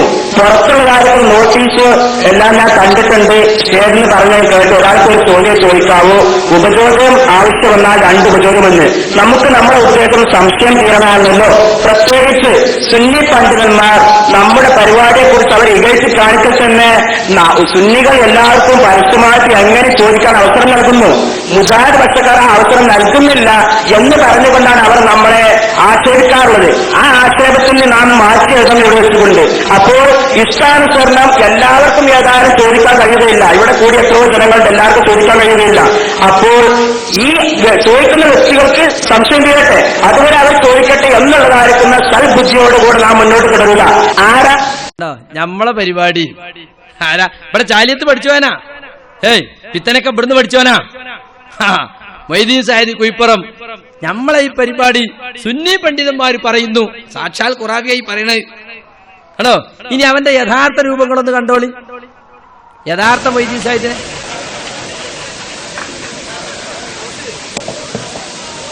ആദ്യമായിക്കൊണ്ട് അവിടുന്ന് ചോദിച്ചത്, അള്ളാഹു അല്ലാത്ത മറ്റ് ആളുകളെ വിളിച്ചുകൊണ്ട് സഹായം അഭ്യർത്ഥിക്കുന്നത്, വിളിച്ചു പ്രാർത്ഥിക്കുക എന്ന് അവർ പറഞ്ഞ ആ പദം കൊണ്ടുള്ള ഉദ്ദേശം സഹായം അഭ്യർത്ഥിക്കുക എന്നാണ്. കണ്ടോ? അപ്പൊ യഥാർത്ഥത്തിൽ വാദപ്രതിവാദം നടത്താനൊക്കെ പോകുന്ന മുസ്ലിയാര് ടീഷർട്ടും പാന്റും ഇട്ടിട്ട് മുജാഹിദായി വേഷം കെട്ടിയിട്ട് ചോദ്യം ചോദിക്കാൻ വരികയാണ്. ഞാനിതാ ഒരു മുജാഹിദ് പ്രവർത്തകനാണെന്നും പറഞ്ഞിട്ട്. ഇത് എത്രയോ സ്ഥലത്ത് വരെ പയറ്റിയതാണ്. മറ്റൊരു മുസ്ലിയാണ് സുബൈർ സഖാഫി പൂക്കുളത്തൂര്. അയാളും ഇതുപോലെ വേഷം മാറിപ്പോയി ചോദ്യം ചോദിക്കാൻ വന്നു. അതുകൊണ്ടൊന്ന് കണ്ടോളി. അവിടെ ഇരിക്കുക 2-3 ആള് മാത്രമേ പ്രശ്നം ഉണ്ടാക്കുന്നുള്ളൂ. ആ മുസ്ലിയാരാണ് പ്രശ്നം ഉണ്ടാക്കുന്നത്. ചോദ്യം ചോദിക്കാൻ ചോദ്യത്തിനുള്ള അവസരം എന്നാ മതി. ഇത് ചോദ്യത്തിനുള്ള അവസരം എന്നാൽ ഇത് നിയന്ത്രിക്കാൻ എനിക്ക് കഴിയും. ചോദ്യത്തിനുള്ള അവസരം എന്നാൽ ഇത് നിയന്ത്രിക്കാൻ എനിക്ക് കഴിയും. അതാ റൗണ്ടിലിട്ട് കാണിച്ച മുസ്ലിയാരാണ് സുബൈർ സഖാഫി പൂക്കുളത്തൂര്. ഇനി അയാൾ തന്നെ യഥാർത്ഥത്തിലുള്ള സുബൈർ സഖാഫി ആയിട്ട് നിങ്ങൾക്കൊന്ന് കാണാം. അതേ സമയം നിങ്ങൾ പാഠം ഉൾക്കൊള്ളുന്നില്ലേ? സംഭവത്തിൽ ഒരു വലിയ പാഠമില്ലേ? ആദരിക്കുകയും ചെയ്ത ആദം നബി അലൈഹിസ്സലാമിന് സുജൂദ് ചെയ്യാത്തതിന്റെ പേരിൽ എന്നേക്കുമായി നഷ്ടകാരിയായി ആദം നബി ഇബ്ലീസ് അതാ ഈ ലോകത്തിൽ ചതിക്കപ്പെട്ടവനായി. അപ്പോ ഒരു ഉദാഹരണത്തിന് വേണ്ടി മാത്രം കാണിച്ചതാണ്. ഇതാണ് എല്ലാ സ്ഥലത്തും നടത്തുന്ന മുഖാമുഖങ്ങൾ. അവർ തന്നെ ചോദ്യം ചോദിക്കാൻ ആളെ കൊണ്ടുവരാ, ചോദ്യവും റെഡി, ഉത്തരവും റെഡി. അവസാനം ദാ മുജാഹിദ് സുന്നിയായി. ആ സുന്നിയായ ആളെ പേരെന്ന് അവിടെ പറയോ? ഇല്ല. ഏത് മുജാഹിദ് യൂണിറ്റിൽ അങ്ങാണ് ഇവനെവിടെയാ മെമ്പർഷിപ്പ്? അതൊന്നും പെട്ടെന്ന് ഇവരെ സദസ്സിൽ ആരും ചോദിക്കാൻ നിൽക്കൂലല്ലോ എന്ന നിലക്ക് യാക്കൗമിനെ പിടിച്ചു നിർത്താൻ വേണ്ടി ഉസ്താദിന്റെ മുഖാമുഖം കൊണ്ട് മുജാഹിദ് അപ്പം അങ്ങ് സുന്നിയായി. ഓ, എന്താ നമ്മളെ ഉസ്താദിന്റെ വിവരം, എന്തോ ഒരു മുഖാമുഖാണ്. സുന്നത്ത് ജമാഅത്തിന്റെ ആദർശത്തിന്റെ പൗറ് കണ്ടോ? ഇത് പറയിപ്പിക്കാൻ വേണ്ടിയിട്ടുള്ള മുഖാമുഖ നാടകം അതവിടെ നടക്കുന്നത്. 200ഓളം മുഖാമുഖം നടത്തിയ ആളാണ് അലവി സഖാഫിയും അതുപോലെ സുലൈമാൻ സഖാഫിയും. ഞങ്ങളെ മുമ്പിൽ വന്നു മണ്ണാർക്കാട് സമദിയത്ത് സ്ഥാപിച്ചുകൊണ്ട് നടന്ന ആളുകളോട് ഞങ്ങളൊരൊറ്റ ചോദ്യം ചോദിച്ചിട്ടുള്ളൂ. ആ ചോദ്യത്തിന്റെ സമദിയത്തിന്റെ കഥ കഴിഞ്ഞു. എന്തായിരുന്നു ആ ചോദ്യം? പരിശുദ്ധ ഖുർആൻ അവതരിപ്പിക്കുന്ന കാലഘട്ടത്തിലുള്ള മുശ്രിക്കുകള് അവര് വിളിച്ചു പ്രാർത്ഥിച്ചിരുന്ന മഹാന്മാർക്ക് സമദിയത്ത് കൽപ്പിച്ചിരുന്നുവെന്ന് പരിശുദ്ധ ഖുർആൻ കൊണ്ടോ തിരുസുന്നത്ത് കൊണ്ടോ തെളിയിക്കാൻ പറ്റുമോ? അബൂജഹൽ, ഉത്ബത്ത്, ശൈബത്ത് പോലുള്ളവർക്ക് ഇബ്രാഹിം നബിനെ വിളിച്ച് പ്രാർത്ഥിച്ചു, ഇസ്മായിൽ നബിയെ വിളിച്ച് പ്രാർത്ഥിച്ചു, ലാത്തയെ വിളിച്ച് പ്രാർത്ഥിച്ചു. ഇന്ന് ഇവര് പറയുന്നത് എന്താ? ഞങ്ങൾ വയ്യത്തീ ശേഖനെയും അമ്പർത്തങ്ങളൊക്കെ വിളിച്ച് പ്രാർത്ഥിക്കുന്നത് അവർക്കൊന്നും ഞങ്ങൾ സ്വമതീയത്ത് കൽപ്പിക്കുന്നില്ല. സ്വമതീയത്ത് എന്ന് പറഞ്ഞാൽ സ്വയം പര്യാപ്തത, സ്വയം കഴിവ് കൽപ്പിക്കുന്നില്ല. അവർക്കൊക്കെ അള്ളാഹു കൊടുത്ത കഴിവ് കൊണ്ട് സഹായിക്കുന്ന മഹാന്മാരാണ്. മമ്പർത്തങ്ങളാണ് ഈ ലോകത്തെ പടച്ചതെന്നോ അദ്ദേഹത്തിന് സ്വയം കഴിവുണ്ടെന്നോ ഞങ്ങൾ വിശ്വസിക്കുന്നില്ല. അള്ളാഹു കൊടുത്ത കഴിവ് കൊണ്ട് സഹായിക്കുന്ന മഹാന്മാർ. അപ്പൊ സ്വമതീയത്ത് കൽപ്പിച്ചാൽ മാത്രമേ പ്രശ്നമുള്ളൂ. ഞങ്ങൾ വൈദ്യ ശേഖനോ മത്തകളോ സ്വമതീയത്ത് കൽപ്പിക്കുന്നില്ല. അങ്ങനെയാണെങ്കിൽ പരിശുദ്ധ ഖുർആൻ അവതരിക്കുന്ന കാലഘട്ടത്തിൽ അബൂജഹലും മുത്തുബത്തും ശൈബത്തും ഒക്കെ അവർ വിളിച്ച് പ്രാർത്ഥിച്ചിരുന്നവർക്ക് സമതിയത്ത് കൽപ്പിച്ചിരുന്നോ? അങ്ങനെ കൽപ്പിച്ചെന്ന് തെളിയിക്കാൻ സാധിക്കുമോ എന്ന് ചോദിച്ചു. തെളിയിക്കാൻ മുസ്ലിയാക്കന്മാർക്ക് സാധിച്ചില്ല. 200ഓളം മുഖാമുഖം നടത്തി വിജയശ്രീ ലാളിതരായി നടന്നിരുന്നവർ ഞങ്ങളെ മുമ്പിൽ വന്നപ്പോ AP മുഹമ്മദ് മുസ്ലിയാർ ഇങ്ങനെ മേപ്പെട്ട് നോക്കിയിരിക്കുക. ശിഷ്യന്മാരെ പ്രകടനം കണ്ടിട്ട് വിയർത്ത് കുളിച്ച് അത് ആ സംവാദം കാണുമ്പോൾ നിങ്ങൾക്ക് മനസ്സിലാവും. അത് കഴിഞ്ഞ ശേഷം പിന്നെ സമതിയത്ത് വെച്ച് നടന്നിട്ടില്ല. ഇപ്പൊ സമതിയത്ത് എവിടെ പോയി? ഇപ്പൊ സമതിയത്തിനെ കുറിച്ചുള്ള ചർച്ചയില്ല. മണ്ണാർക്കാട് സംവാദം കഴിഞ്ഞോടി സമതിയത്തിനെ മണ്ണാർക്കാടിന്റെ മണ്ണിൽ ഞങ്ങൾ കുഴിച്ചുമൂടി. അതാണ് വാസ്തവം. എന്നിട്ട് മുഖാമുഖ പ്രഹസനങ്ങളുമായി ഇവിടെ മുസ്ലിയാക്കന്മാർ നടക്കുകയാണ്. പിന്നെ സുഹൃത്തുക്കളെ, ഞാനിവിടെ പ്രസംഗിച്ച ചില വിഷയങ്ങൾക്കൊക്കെ മുസ്ലിയാർ മറുപടി പറയാൻ ശ്രമിച്ചു. ചിലത് മുമ്പ് പറഞ്ഞിട്ടേ ഇല്ല. അതെല്ലാം കൂടി വിശദീകരിക്കാൻ സമയമല്ലാത്തതുകൊണ്ട് പറഞ്ഞതിനെ സംബന്ധിച്ച് പറയാൻ ശ്രമിച്ചതിനെ കുറിച്ച് മാത്രം പറയാം. ഇവരെ ആദ്യമായിട്ട് ഇവിടെ സ്വാഗതം പറഞ്ഞ ആൾ കഴിഞ്ഞ യോഗത്തിൽ പറഞ്ഞിരുന്നു, ഇവർ ബ്രിട്ടീഷ് ചാരന്മാരാണ് മുജാഹിദുകൾ. വാസ്തവത്തിൽ ഇവരും ബ്രിട്ടീഷുകാരും തമ്മിലുള്ള ബന്ധം വളരെ ഗത്യന്തരമില്ലാത്ത ഘട്ടത്തിൽ മാത്രമേ ഞങ്ങൾ പറയലുള്ളൂ. കാരണം അത് അങ്ങനത്തെ ഒരു വിഷയമായതുകൊണ്ട്. പക്ഷെ ഞങ്ങളെ കൊണ്ടത് പറയിപ്പിച്ചു. സ്വാഗതം പറഞ്ഞ മുസ്ലിയാർ കഴിഞ്ഞവർ പറഞ്ഞവർ മുജാഹിദുകൾ ബ്രിട്ടീഷ് ചാരന്മാരാണ്. അപ്പൊ സ്വാഭാവികമായും ആരാണ് ബ്രിട്ടീഷ് ചാരൻ, ആരാണ് ബ്രിട്ടീഷ് അനുകൂലികൾ, അത് ഞങ്ങൾക്ക് പറയേണ്ടി വന്നു. പറഞ്ഞപ്പോ ഞാൻ സമസ്തക്കാരുടെ പ്രമേയം എടുത്ത് വായിച്ചിരുന്നു. പക്ഷെ അലവി സഖാബി വന്നിട്ട് പറയാണ് നമ്മൾ ബ്രിട്ടീഷ് അനുകൂലികളാണ്. അതിനെന്താ തെളിവ്? അതിന്റെ തെളിവ് വൈസ്രോയെ ബോംബാക്രമണം നടത്തിയതിൽ നമ്മൾ പ്രതിഷേധിച്ചു, അതാണ് ഇത്രേ പ്രശ്നം എന്ന്. കണ്ടത് നിങ്ങള്?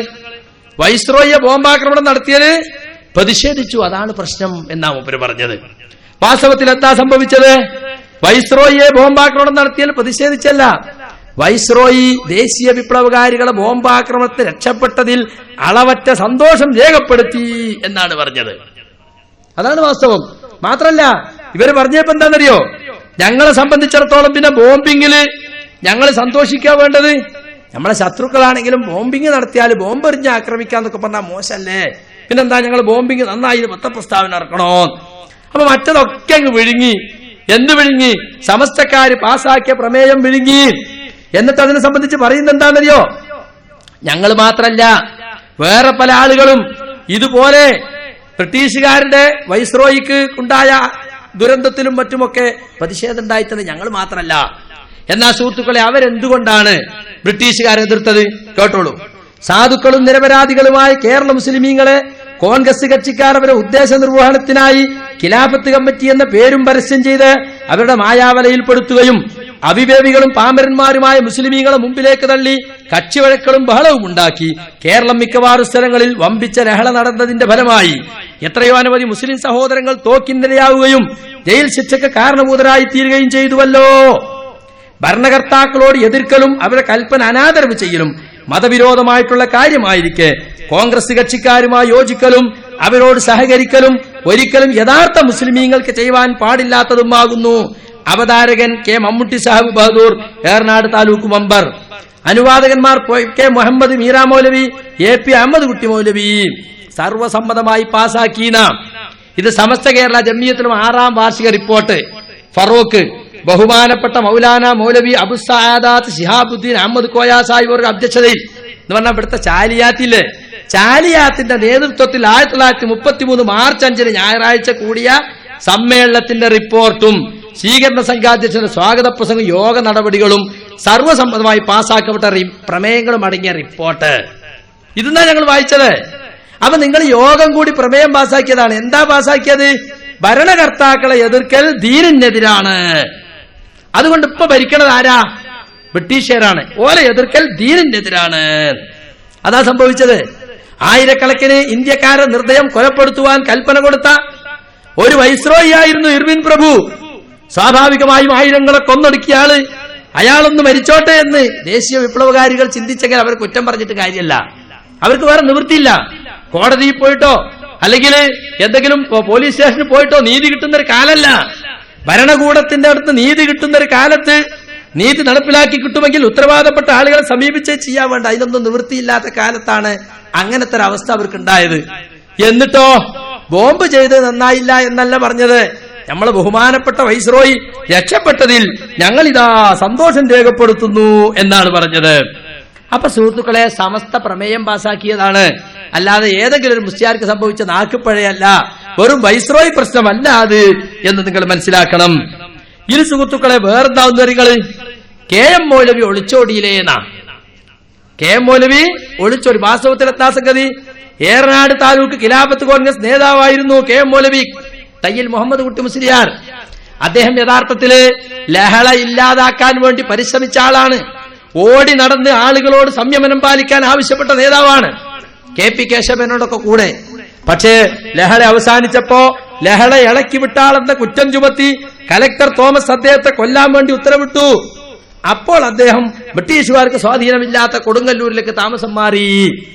അദ്ദേഹം മാത്രമല്ല, വേറെയും പല ആളുകളും താമസം മാറിയിട്ടുണ്ട്. കത്തിലശ്ശേരി മുഹമ്മദ് മുസ്ലിയാർ താമസം മാറിയിട്ടുണ്ട്. ഈ കലക്ടറുടെ കുറ്റപത്രത്തെ കുറിച്ച് ഒന്ന് കേട്ടോളൂ. തയ്യിൽ മുഹമ്മദ് കുട്ടി മുസ്ലിയാർ കടുത്ത നാശകാരിയും കുറ്റക്കാരനുമാണെന്ന് കലക്ടർ DEO ലെക്ചറിൽ വ്യക്തമാക്കിയിട്ടുണ്ട്. ഇയാൾ ഇവിടെ വായിച്ച KM മൗലവി എന്ന പുസ്തകത്തിലെ KK അബ്ദുൽ കരീം പറയാണ്. അപ്പൊ ലഹള ഇളക്കിവിട്ട ആളെന്ന കുറ്റം ചുമത്തി അദ്ദേഹത്തെ കൊല്ലാൻ ഉത്തരവിട്ട സന്ദർഭത്തിലാണ് അദ്ദേഹം എന്ത് ചെയ്തത്? ഇവിടുത്തെ താമസം മാറിയത്. പലരും അങ്ങനെ ഓടിപ്പോയിട്ടുണ്ട് ആ സന്ദർഭത്തില്. ഇതാ താനൂർക്കാരൻ ആമിനുമ്മാന്റെ കത്ത് പരീക്കുട്ടി മുസ്ലിയാർ, അദ്ദേഹം ഖിലാഫത്ത് ബ്രിട്ടീഷ് ഗവൺമെന്റ് കണ്ടുകെട്ടി ഇദ്ദേഹത്തിന്റെ ഖിലാഫത്ത് തർജുമ. ലഹളക്കാലത്ത് ഇദ്ദേഹം വേഷപ്രച്ഛന്നനായി മക്കയിലേക്ക് നാട് കടന്നു. സുമാർ 4 നൂറ്റാണ്ട് അവിടെ വെച്ച് അന്തരിച്ചു. അതുമാത്രല്ല, കട്ടിലശ്ശേരി മുഹമ്മദ് മുസ്ലിയാർ, ഇങ്ങനെ പല ആളുകളും. അതേസമയം മലബാർ ലഹളയെ സംബന്ധിച്ച് അവര് ചെയ്തത് കുറ്റമായിരുന്നില്ല, അന്യായമായി അവർ പേരിൽ കുറ്റം ചാർജ് ചെയ്തായിരുന്നു എന്ന് തെളിയിക്കപ്പെടുകയും അവർക്കെതിരെ ചാർജുകൾ പിൻവലിക്കുകയും ചെയ്തപ്പോ 1932 KM മൗലവി ഈ മലബാറിലേക്ക് തിരിച്ചു വന്നു. പിന്നെയും ഖിലാഫത്ത് കോൺഗ്രസുമായി ബന്ധപ്പെട്ട പ്രവർത്തനത്തിലും പിന്നീട് മുസ്ലിം ലീഗുമായി ബന്ധപ്പെട്ട പ്രവർത്തനത്തിലും അദ്ദേഹം പ്രവർത്തിച്ച് ബ്രിട്ടീഷുകാർക്കെതിരിൽ അവസാനം വരെ നിലകൊണ്ട ആളാണ്. പക്ഷെ KM മൗലവി തിരിച്ചു വരുമ്പോഴും സമസ്തയുടെ പ്രേതങ്ങൾ ഇവിടെ ബ്രിട്ടീഷുകാർക്കെതിരിൽ ബ്രിട്ടീഷുകാർക്ക് അനുകൂലമായി ഫത്വ ഇറക്കി നിലകൊള്ളുകയാണ് ചെയ്തിട്ടുള്ളത്. താമസം മാറി എന്തുകൊണ്ടാ? കലക്ടർ തോമസ് അന്യായമായ കുറ്റം ചുമത്തി കൊല്ലാൻ ഉത്തരവിട്ടു. എന്നെ കൊന്നോളീന്ന് പറഞ്ഞ ബ്രിട്ടീഷുകാർക്ക് നിന്നൊടുക്കാണോ പിന്നെ വേണ്ടത്? അല്ല, തൽക്കാലം ഇങ്ങോട്ട് താമസം മാറി. ചെയ്യാത്ത കുറ്റത്തിന് ശിക്ഷിക്കപ്പെടുന്നു. അവിടെ കോടതിയോ പോലീസോ ഒന്നും രക്ഷിക്കാനില്ല, നിയമമില്ല. അതുകൊണ്ട് തൽക്കാലം താമസം മാറി. പിന്നീടോ അതാ അതും കൂടി കേട്ടോളൂ. മലബാർ ലഹള കുറ്റം ചുമത്തപ്പെട്ടവരുടെ പേരിൽ നിന്ന് ആ ചാർജ് പിൻവലിക്കാൻ ധീരോദാത്തവും അഭിനന്ദനീയമായ ത്യാഗസേവനം അനുഷ്ഠിച്ചിരുന്ന ജനാബി പോക്കർ സാഹിബ് മുഹമ്മദ് അബ്ദുറഹ്മാൻ സാഹിബ് മുതലായ നേതാക്കളെയും അഭിനന്ദിച്ചുള്ള പ്രമേയം ആ യോഗത്തിൽ സർവ്വസമ്മതമായി പാസാക്കി. കണ്ടോ? അപ്പൊ യോഗത്തില് ഐക്യസംഘത്തിന്റെ യോഗത്തിലും മറ്റുള്ള യോഗത്തിലും ഒക്കെ വന്നിട്ട് അറിയിക്കാണ്, ഇതാ നിങ്ങൾക്കെതിരെ കുറ്റപത്രം പിൻവലിച്ചിട്ടുണ്ട്, ഞങ്ങൾ അതിനുവേണ്ടി പരിശ്രമിച്ചിട്ടുണ്ട്, അവിടെ നിങ്ങൾക്ക് തിരിച്ചു വരാം. സസന്തോഷം അവർ തിരിച്ചു വന്നു. പിന്നെയും അവർ ഇവിടെ ധാരാളമായി കോൺഗ്രസിനും ഖിലാഫത്തിനും ഒക്കെ ഇതിൽ സ്വാതന്ത്ര്യത്തിനു വേണ്ടി പോരാടിയിട്ടുണ്ട്. സമസ്തക്കാരെ സംബന്ധിച്ചിടത്തോളം എന്നിട്ട് ഇവിടെ പറഞ്ഞെന്തറിയോ? സുന്നത്ത് ജമാഅത്തിന്റെ ആളുകൾ ആയിരക്കണക്കിന് പിടഞ്ഞു മരിക്കുമ്പോൾ ഇവരെ KM മൗലവി ഒളിച്ചോടി. ഒരൊറ്റ സമസ്തക്കാരന്റെ പേര് പറഞ്ഞാൽ നിങ്ങൾ സമസ്ത നേതാക്കളിൽ സ്വാതന്ത്ര്യത്തിന് വേണ്ടി പോരാടിയിട്ട് പടഞ്ഞു മരിച്ച ഒരാളെ പേരുകൾ പറഞ്ഞാണ്. ആലി മുസ്ലിയാർ ഞങ്ങളാളല്ലേ? ആലി മുസ്ലിയാർ സമസ്ത ഉണ്ടാണിന് മുമ്പ് മരിച്ചുപോയ മനുഷ്യനാ, മനസ്സിലായില്ലേ? സമസ്ത ഉണ്ടാണിന് മുമ്പ്. പക്ഷേ സമസ്തക്കാരെ സംബന്ധിച്ചിടത്തോളം അവരെന്താ പറഞ്ഞിരുന്നത്? സമസ്തയിൽ പ്രവർത്തിക്കണം എന്നുണ്ടെങ്കിൽ ഇതാ സമസ്ത കേരള ജമിയത്തുൽ ആ സംഘത്തിൽ അംഗങ്ങളായി ചേർന്ന മുസ്ലിംമാരെല്ലാവരും കോൺഗ്രസുകാരല്ലാത്തവരും ഗവൺമെന്റ് കക്ഷിയുമായിരിക്കണം. AP അഹമ്മദ് കുട്ടി മൗലവി അവതാരകൻ, കൊല്ലോളി അബ്ദുൽ ഖാദർ മൗലവി അനുവാദകൻ, ഇങ്ങനെ പാസാക്കി. ഇതേ യോഗത്തില് ചാലിയാത്തിന്റെ അധ്യക്ഷയിൽ ചെന്ന യോഗത്തിൽ പാസാക്കിയതാ. അപ്പൊ ആലി മുസ്ലിയാരെങ്ങാനും സമസ്ത ഉള്ള കാലത്തുണ്ടെങ്കിൽ മൂപ്പർക്ക് മെമ്പർഷിപ്പ് കൊടുക്കൂല. കാരണം എന്താ? മൂപ്പര് കോൺഗ്രസിന്റെയും ഖിലാഫത്തിന്റെയും നേതാവാണ്. അദ്ദേഹത്തെ തൂക്കിക്കൊല്ലാൻ വിധിച്ചു. പക്ഷേ തൂക്കിക്കൊല നടപ്പിലാക്കുന്ന തലേ ദിവസം അദ്ദേഹം മരിച്ചുപോയി റഹിമഹുല്ലാ. അദ്ദേഹം ഇന്ത്യൻ സ്വാതന്ത്ര്യത്തിനു വേണ്ടി പ്രവർത്തിച്ച ഒരാളായിരുന്നു. പിന്നെ അദ്ദേഹത്തിന്റെ വിശ്വാസാചാരങ്ങൾ എടുത്തു നോക്കിയാൽ ഇന്നത്തെ മുസ്ലിയാക്കന്മാരുടെ വിശ്വാസാചാരങ്ങളുമായി ബന്ധപ്പെട്ട ചില വിശ്വാസാചാരങ്ങൾ അദ്ദേഹത്തിന് ഉണ്ടായിരിക്കാം. പക്ഷെ അദ്ദേഹം ഒരിക്കലും സമസ്തന്റെ ആളായിരുന്നില്ല. സമസ്ത വരുന്നതിന് മുമ്പ് പോയ ആളാണ്. സമസ്ത ഉള്ള കാലത്തെങ്ങാൻ ആലിമുസ്ലിയാരുണ്ടായിരുന്നെങ്കിൽ ആൾക്ക് മെമ്പർഷിപ്പും കൊടുക്കൂല. കാരണം അയാൾ കോൺഗ്രസിന്റെയും ഖിലാഫത്തിന്റെയും ശക്തനായ പ്രവർത്തകനായിരുന്നു. അങ്ങനത്തെ സമസ്ത മെമ്പർഷിപ്പ് കൊടുക്കൂലെന്ന് പ്രമേയം പാസാക്കിയിട്ടുള്ള ആളുമാണ്. പിന്നെ സുഹൃത്തുക്കളെ, ഞങ്ങളെക്കുറിച്ച് ഇവർ പറഞ്ഞ പ്രധാനപ്പെട്ട മറ്റൊരു ആരോപണം എന്താ അറിയോ? മുജാഹിദീങ്ങളെ നിസ്കാരവും നോമ്പൊന്നും അള്ളാഹു സ്വീകരിക്കൂല. അതൊന്ന് കേട്ടോളിങ്ങള്. ഹബീബായ മുഹമ്മദ് റസൂലുള്ളാഹി സ്വല്ലല്ലാഹു അലൈഹി വസല്ലമ തങ്ങൾ ഇതിന് മറുപടി പഠിപ്പിച്ചതു കാണാം. ഇമാം ഇബ്നു മാജ ഉദ്ധരിക്കുന്നു തന്റെ സുനനിൽ, ലാ യഖ്ബലുല്ലാഹു ലിസാഹിബി ബിദ്അ, പുത്തൻ പ്രസ്ഥാനക്കാരനായ വ്യക്തി, അഹ്ലുസുന്നത്തി വൽ ജമാഅത്തിൽ നിന്ന് വ്യതിചലിച്ചു പോയിട്ടുള്ള വ്യക്തി, അവരിൽ നിന്ന് അല്ലാഹു സ്വീകരിക്കുകയില്ല. സൗമൻ, അവന്റെ നോമ്പ് അല്ലാഹു സ്വീകരിക്കൂല. വലാ സ്വലാത്തൻ, അവന്റെ നിസ്കാരം അല്ലാഹു സ്വീകരിക്കുകയില്ല. വലാ സകാത്തൻ, അവന്റെ സകാത്ത് അല്ലാഹു സ്വീകരിക്കുകയില്ല. വലാ നുസുകൻ, അവന്റെ ഹജ്ജ് ഉംറ കർമ്മങ്ങൾ അല്ലാഹു സ്വീകരിക്കുകയില്ല. വലാ സർഫൻ വലാ അദിലാ, അവന്റെ ഒരു ഫർളായ ഇബാദത്തും ഒരു സുന്നത്തായ ഇബാദത്തും അല്ലാഹു സ്വീകരിക്കുകയില്ല. ഹബീബ് മുഹമ്മദ് റസൂലുള്ളാഹി. അപ്പോ സാഹിബ് ബിദ്അത്തിൻ എന്ന് പറഞ്ഞാൽ അത് പുത്തൻ പ്രസ്ഥാനക്കാരാണ്. അതാരാ? മുജാഹിദീങ്ങള്, ജമാഅത്തുകാര്. അഹ്ലുസുന്നത്ത് വൽ ജമാഅ എന്ന് പറഞ്ഞാലോ അത് ഞമ്മള് സാധാരണക്കാരെ മുമ്പിൽ പറഞ്ഞു കൊടുക്ക. മുജാഹിദീങ്ങളെ നിസ്കാരം സ്വീകരിക്കൂല, നോമ്പ് സ്വീകരിക്കൂല, സക്കാത്ത് സ്വീകരിക്കൂല. അതൊക്കെ ആർദാ സ്വീകരിക്കാം? ബർദാ സ്വീകരിക്കാം. വാസ്തവത്തിൽ ശിർക്ക് ചെയ്യുന്നവരെ അമല അല്ല സ്വീകരിക്കാത്തത്. വലഖദ് ഊഹിയ ഇലൈക വഇലല്ലദീന മിൻ ഖബ്ലിക ലഇൻ അശ്റക്ത ലയഹ്ബതന്ന അമലുക വലതകൂനന്ന മിനൽ ഖാസിരീൻ. മുഹമ്മദ് നബിയെ, നിങ്ങൾക്കും നിങ്ങളുടെ മുമ്പുള്ള അമ്പിയാക്കൾക്കും വഹി നൽകപ്പെട്ടിട്ടുണ്ട്. നിങ്ങൾ ആരെങ്കിലും ശിർക്ക് വെച്ചാൽ നിങ്ങളുടെ അമലുകൾ പൊളിഞ്ഞു പോകുന്നതാണ്. നിങ്ങൾ നഷ്ടപ്പെട്ടവരെ കൂട്ടത്തിൽ പെട്ടുപോകും. അള്ളാഹു വിരോധിച്ച ലാ ഇലാഹ ഇല്ലല്ലാഹ്ക്ക് നേരെ ഘടകവിരുദ്ധമായ അള്ളാഹു അല്ലാത്തവരെ വിളിച്ച് പ്രാർത്ഥിക്കുക, അള്ളാഹു അല്ലാത്തവരെ നേർച്ച വഴിപാടുകൾ നടത്തുക, അള്ളാഹു അല്ലാത്തവരെ പിടിച്ച് സത്യം ചെയ്യുക, ഇങ്ങനെയുള്ള ശിർക്കൻ പ്രവർത്തനങ്ങളും ശിർക്കൻ വിശ്വാസങ്ങളും വെച്ചു പുലർത്തുന്ന ആളുകൾ അവരുടെ അമലൊന്നും അല്ല സ്വീകരിക്കൂല. അവരെത്ര നിസ്കരിച്ചിട്ടും കാര്യമല്ല, എത്ര നോമ്പെടുത്തിട്ടും കാര്യമല്ല, അമലൊക്കെ പൊളിഞ്ഞു പോകും. എന്നാൽ ഞങ്ങളെ സംബന്ധിച്ച് വരുമ്പോൾ ഞങ്ങൾ ബിദ്അത്തിന്റെ കക്ഷികളാണെന്നാ. ബിദ്അത്തിന്റെ കക്ഷി ഞങ്ങൾ എന്താ ബിദ്അത്ത് ചെയ്തത്? നിങ്ങൾക്ക് തെളിയിക്കാൻ പറ്റുമോ? പുത്തൻ പ്രസ്ഥാനക്കാരെന്ന് പറഞ്ഞ് എന്താ പുത്തനും പഴയതും തമ്മിലുള്ള വ്യത്യാസം? ഞങ്ങൾ കേൾക്കാത്തത്, ഞങ്ങൾ ഉപ്പാപ്പ കേൾക്കാത്തത്, ഉപ്പാനൊപ്പ കേൾക്കാത്തത്, ഉമ്മാനൊപ്പ കേൾക്കാത്തത്, ഒന്നോ രണ്ടോ തലമുറയിൽ കഴിഞ്ഞു പോയവരാരും കേൾക്കാത്തത്, അതാണോ പുത്തൻ എന്ന് പറഞ്ഞ? അല്ല. പുത്തൻ എന്ന് പറഞ്ഞാൽ റസൂലുള്ളാഹി സ്വല്ലല്ലാഹു അലൈഹി വസല്ലമക്കും സഹാബത്തിനും ശേഷമുണ്ടായത്, അതാണ് പുത്തൻ. അപ്പൊ റസൂലുള്ളാഹി സ്വല്ലല്ലാഹു അലൈഹി വസല്ലം സഹാബത്തും കഴിഞ്ഞു പോയിട്ട് 13 നൂറ്റാണ്ടായി. അപ്പൊ ഇസ്ലാമിക സമൂഹത്തിൽ നിലനിൽക്കുന്ന ചില ബിദ്അത്തുകൾക്ക് 13 നൂറ്റാണ്ട് ആയുസ്സുണ്ടാകും. 1000 കൊല്ലം മുമ്പുള്ള ബിദ്അത്ത് ഉണ്ടാകും, 900 കൊല്ലം മുമ്പുള്ള ബിദ്അത്ത് ഉണ്ടാകും. അപ്പൊ പ്രായം നോക്കിയിട്ടോ എത്ര നൂറ്റാണ്ടായി നിലനിൽക്കണോ നോക്കിയിട്ടല്ല ബിദ്അത്തോ സുന്നത്തോ തീരുമാനിക്ക. ഹദീസിലുണ്ടോ ഖൗലുർ റസൂലു ഫഅലുഹു വതഖരീറുഹു, അല്ലാഹുവിന്റെ റസൂലിന്റെ വാക്ക്, പ്രവൃത്തി, അംഗീകാരം, ഇത് മൂന്നിൽ ഏതെങ്കിലും ഒന്നിന്റെ പിന്തുണയില്ലതാണ് ഇസ്ലാമിൽ സുന്നത്ത് എന്ന് പറയുന്നത്. ഇതിൽ മൂന്നിന്റെ ഒന്നിന്റെയും പിന്തുണയില്ലാത്തതും റസൂലുള്ളാഹിന്റെയും സഹാബത്തിന്റെയും കാലശേഷം ദീനിൽ കടത്തിക്കൂട്ടപ്പെട്ടതുമായ കാര്യം, വിശ്വാസമാകട്ടെ കർമ്മമാകട്ടെ, അതിനാണ് ബിദ്അത്ത് എന്ന് പറയാ. നിങ്ങൾക്ക് തെളിയിക്കാൻ പറ്റുമോ? മുജാഹിദ് പ്രസ്ഥാനത്തിന്റെ ഏതെങ്കിലും ഒരു വിശ്വാസം സഹാബത്തിന്റെ വിശ്വാസമല്ല, സഹാബത്ത് ഓർപ്പിച്ചതോ റസൂൽ കാണിച്ചതോ അല്ലെന്ന് തെളിയിക്കാൻ പറ്റുമോ? ആകപ്പാടെ 2 വിഷയങ്ങൾ കണ്ടുപിടിച്ചത്. ഒന്ന്, ഞങ്ങൾ ഖുത്ബ അറബി അല്ലാത്ത ഭാഷയിൽ നടത്തുന്നു. അള്ളാഹുവിന്റെ റസൂലോ സഹാബത്തോ അറബി അല്ലാത്ത ഭാഷയിൽ ഖുത്ബ നടത്തിയിട്ടില്ല. പറയുന്നത് കേട്ടാത്തൊന്ന് വേറെ എല്ലാ വഴന്നും മലയാളത്തിൽ പറഞ്ഞിട്ട് വെള്ളിയാഴ്ച മാത്രം റസൂല് അറബിയിൽ പ്രസംഗിച്ചതാണ്. അങ്ങനെയല്ലല്ലോ സംഭവം. അള്ളാഹുവിന്റെ റസൂൽ അറബിയായിരുന്നു, അവിടുത്തെ ശ്രോതാക്കൾ അറബികളായിരുന്നു. റസൂലുള്ളാഹിക്ക് അറബി ഭാഷ മാത്രമാണ് അറിഞ്ഞിരുന്നത്. അവിടുത്തേക്ക് ഇറങ്ങിയ ഖുർആൻ അറബിയിലാണ്, അവിടുന്ന് സംസാരിച്ചതും അവിടുത്തെ ഹദീസുകളൊക്കെ അറബിയിലാണ്. സ്വാഭാവികമായും അറബി അറിയുന്നവരോട് അറബിയായ റസൂൽ അറബിയിൽ പ്രസംഗിച്ചു. നമ്മുടെ നാട്ടിൽ ഭൂരിഭാഗം ആളുകളും അറബിയിൽ പ്രസംഗിച്ചാൽ മനസ്സിലാകാത്തവരാണ്. അറബിയിൽ പ്രസംഗിക്കാൻ കഴിവുള്ള മുസ്ലിയാക്കന്മാരും മൗലവിമാരും വളരെ കുറവാണ്. അത്തരമൊരു ഘട്ടത്തിൽ എന്തു വേണം? ഖുത്ബയുടെ സ്പിരിറ്റ് ഉൾക്കൊണ്ടുകൊണ്ട്. എന്താ ഖുത്ബയുടെ ഉദ്ദേശം? വഅലാണ് ഖുത്ബയുടെ ഉദ്ദേശം. കാനത്ത് ഖസ്തൻ റസൂലുള്ളാഹി സ്വല്ലല്ലാഹു അലൈഹി വസല്ലം ഖുത്ബ വളരെ മിത രൂപത്തിലുള്ളതായിരുന്നു. അത് മുഖേന ജനങ്ങളെ ഉപദേശിക്കുകയായിരുന്നു. യഖറഉൽ ഖുർആന വയുദക്കിറുൻ നാസ്, ഖുർആൻ ഓതിക്കൊണ്ട് ജനങ്ങളെ ഉത്ബോധിപ്പിക്കുകയായിരുന്നു. അപ്പൊ തദ്കീറും വഅലുമാണ് ഉത്ബോധനവും ഉപദേശവുമാണ് ഖുത്ബയുടെ ഉദ്ദേശം. ഉത്ബോധനവും ഉപദേശവും മനസ്സിലാകണമെങ്കിൽ ഉപദേശിക്കപ്പെടുന്ന ഉത്ബോധിപ്പിക്കപ്പെടുന്ന ജനങ്ങളുടെ ഭാഷയിലായിരിക്കണം, അവർക്ക് മനസ്സിലാകണം. അതേ ഞങ്ങൾ പറഞ്ഞിട്ടുള്ളൂ. ഉപദേശിക്കപ്പെടുന്ന കക്ഷികള് ആ ജനങ്ങൾ അറബികളാണോ അവരോട് അറബിയിൽ പറയാം, ഉറുദുക്കാരാണോ ഉറുദുവിൽ പറയണം, തമിഴന്മാരാണോ തമിഴിൽ പറയണം. പോത്തിന്റെ ചോട്ടിൽ വീണ വായിച്ച മാതിരി സാധാരണ പറയാറുണ്ട്. വീണ വായിച്ചാലും തമ്പുരു വീട്ടിയാലും ഒച്ചട്ടാലും പോത്തിനെല്ലാം ഒരൊച്ച. പോത്തിനതിന്റെ താളലയങ്ങളൊന്നും മനസ്സിലാവൂല എന്നതുപോലെ അറബി പറഞ്ഞാലും ഇംഗ്ലീഷ് പറഞ്ഞാലും മലയാളമല്ലാത്ത ആളുകൾക്ക് തിരിയാത്ത ഏത് ഭാഷയിൽ പറഞ്ഞാലും ഖുത്ബയുടെ ഉദ്ദേശം നടക്കൂല. അതുകൊണ്ട് ഞങ്ങൾ എന്തു പറഞ്ഞു?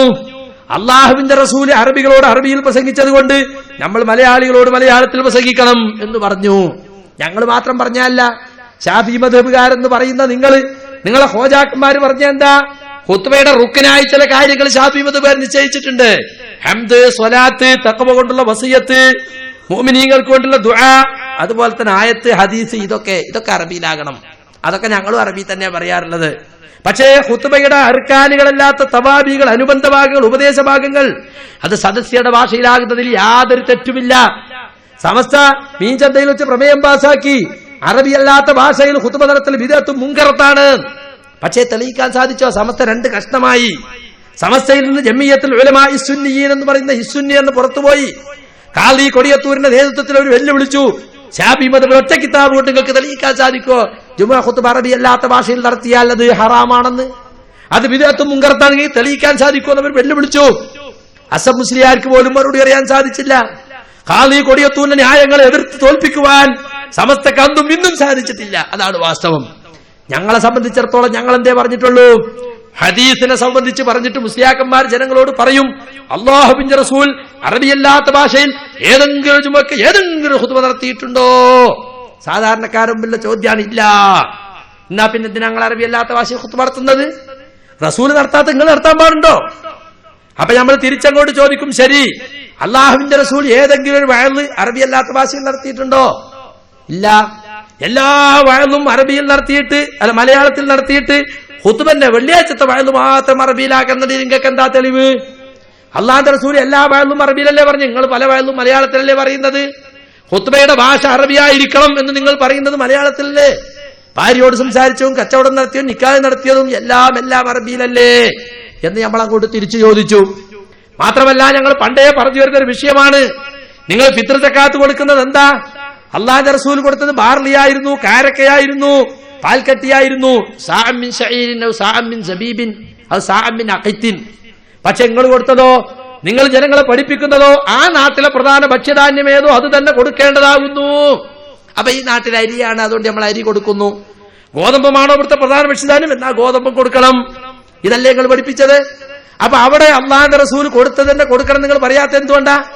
അവിടെ നിങ്ങൾ ബുദ്ധി ഉപയോഗിച്ചതുപോലെ ഇവിടെ ആ ബുദ്ധി ഒന്ന് ഉപയോഗിക്കുക. ഹദീസിന്റെ അക്ഷരം മാത്രം എടുക്കാതെ ഇതിന്റെ ആശയം എന്താണ് അതെടുത്തു എന്നതുപോലെ അള്ളാഹുവിന്റെ റസൂല് ആ നാട്ടിലെ പ്രധാന ഭാഷയിൽ ഖുത്ബ നടത്തി.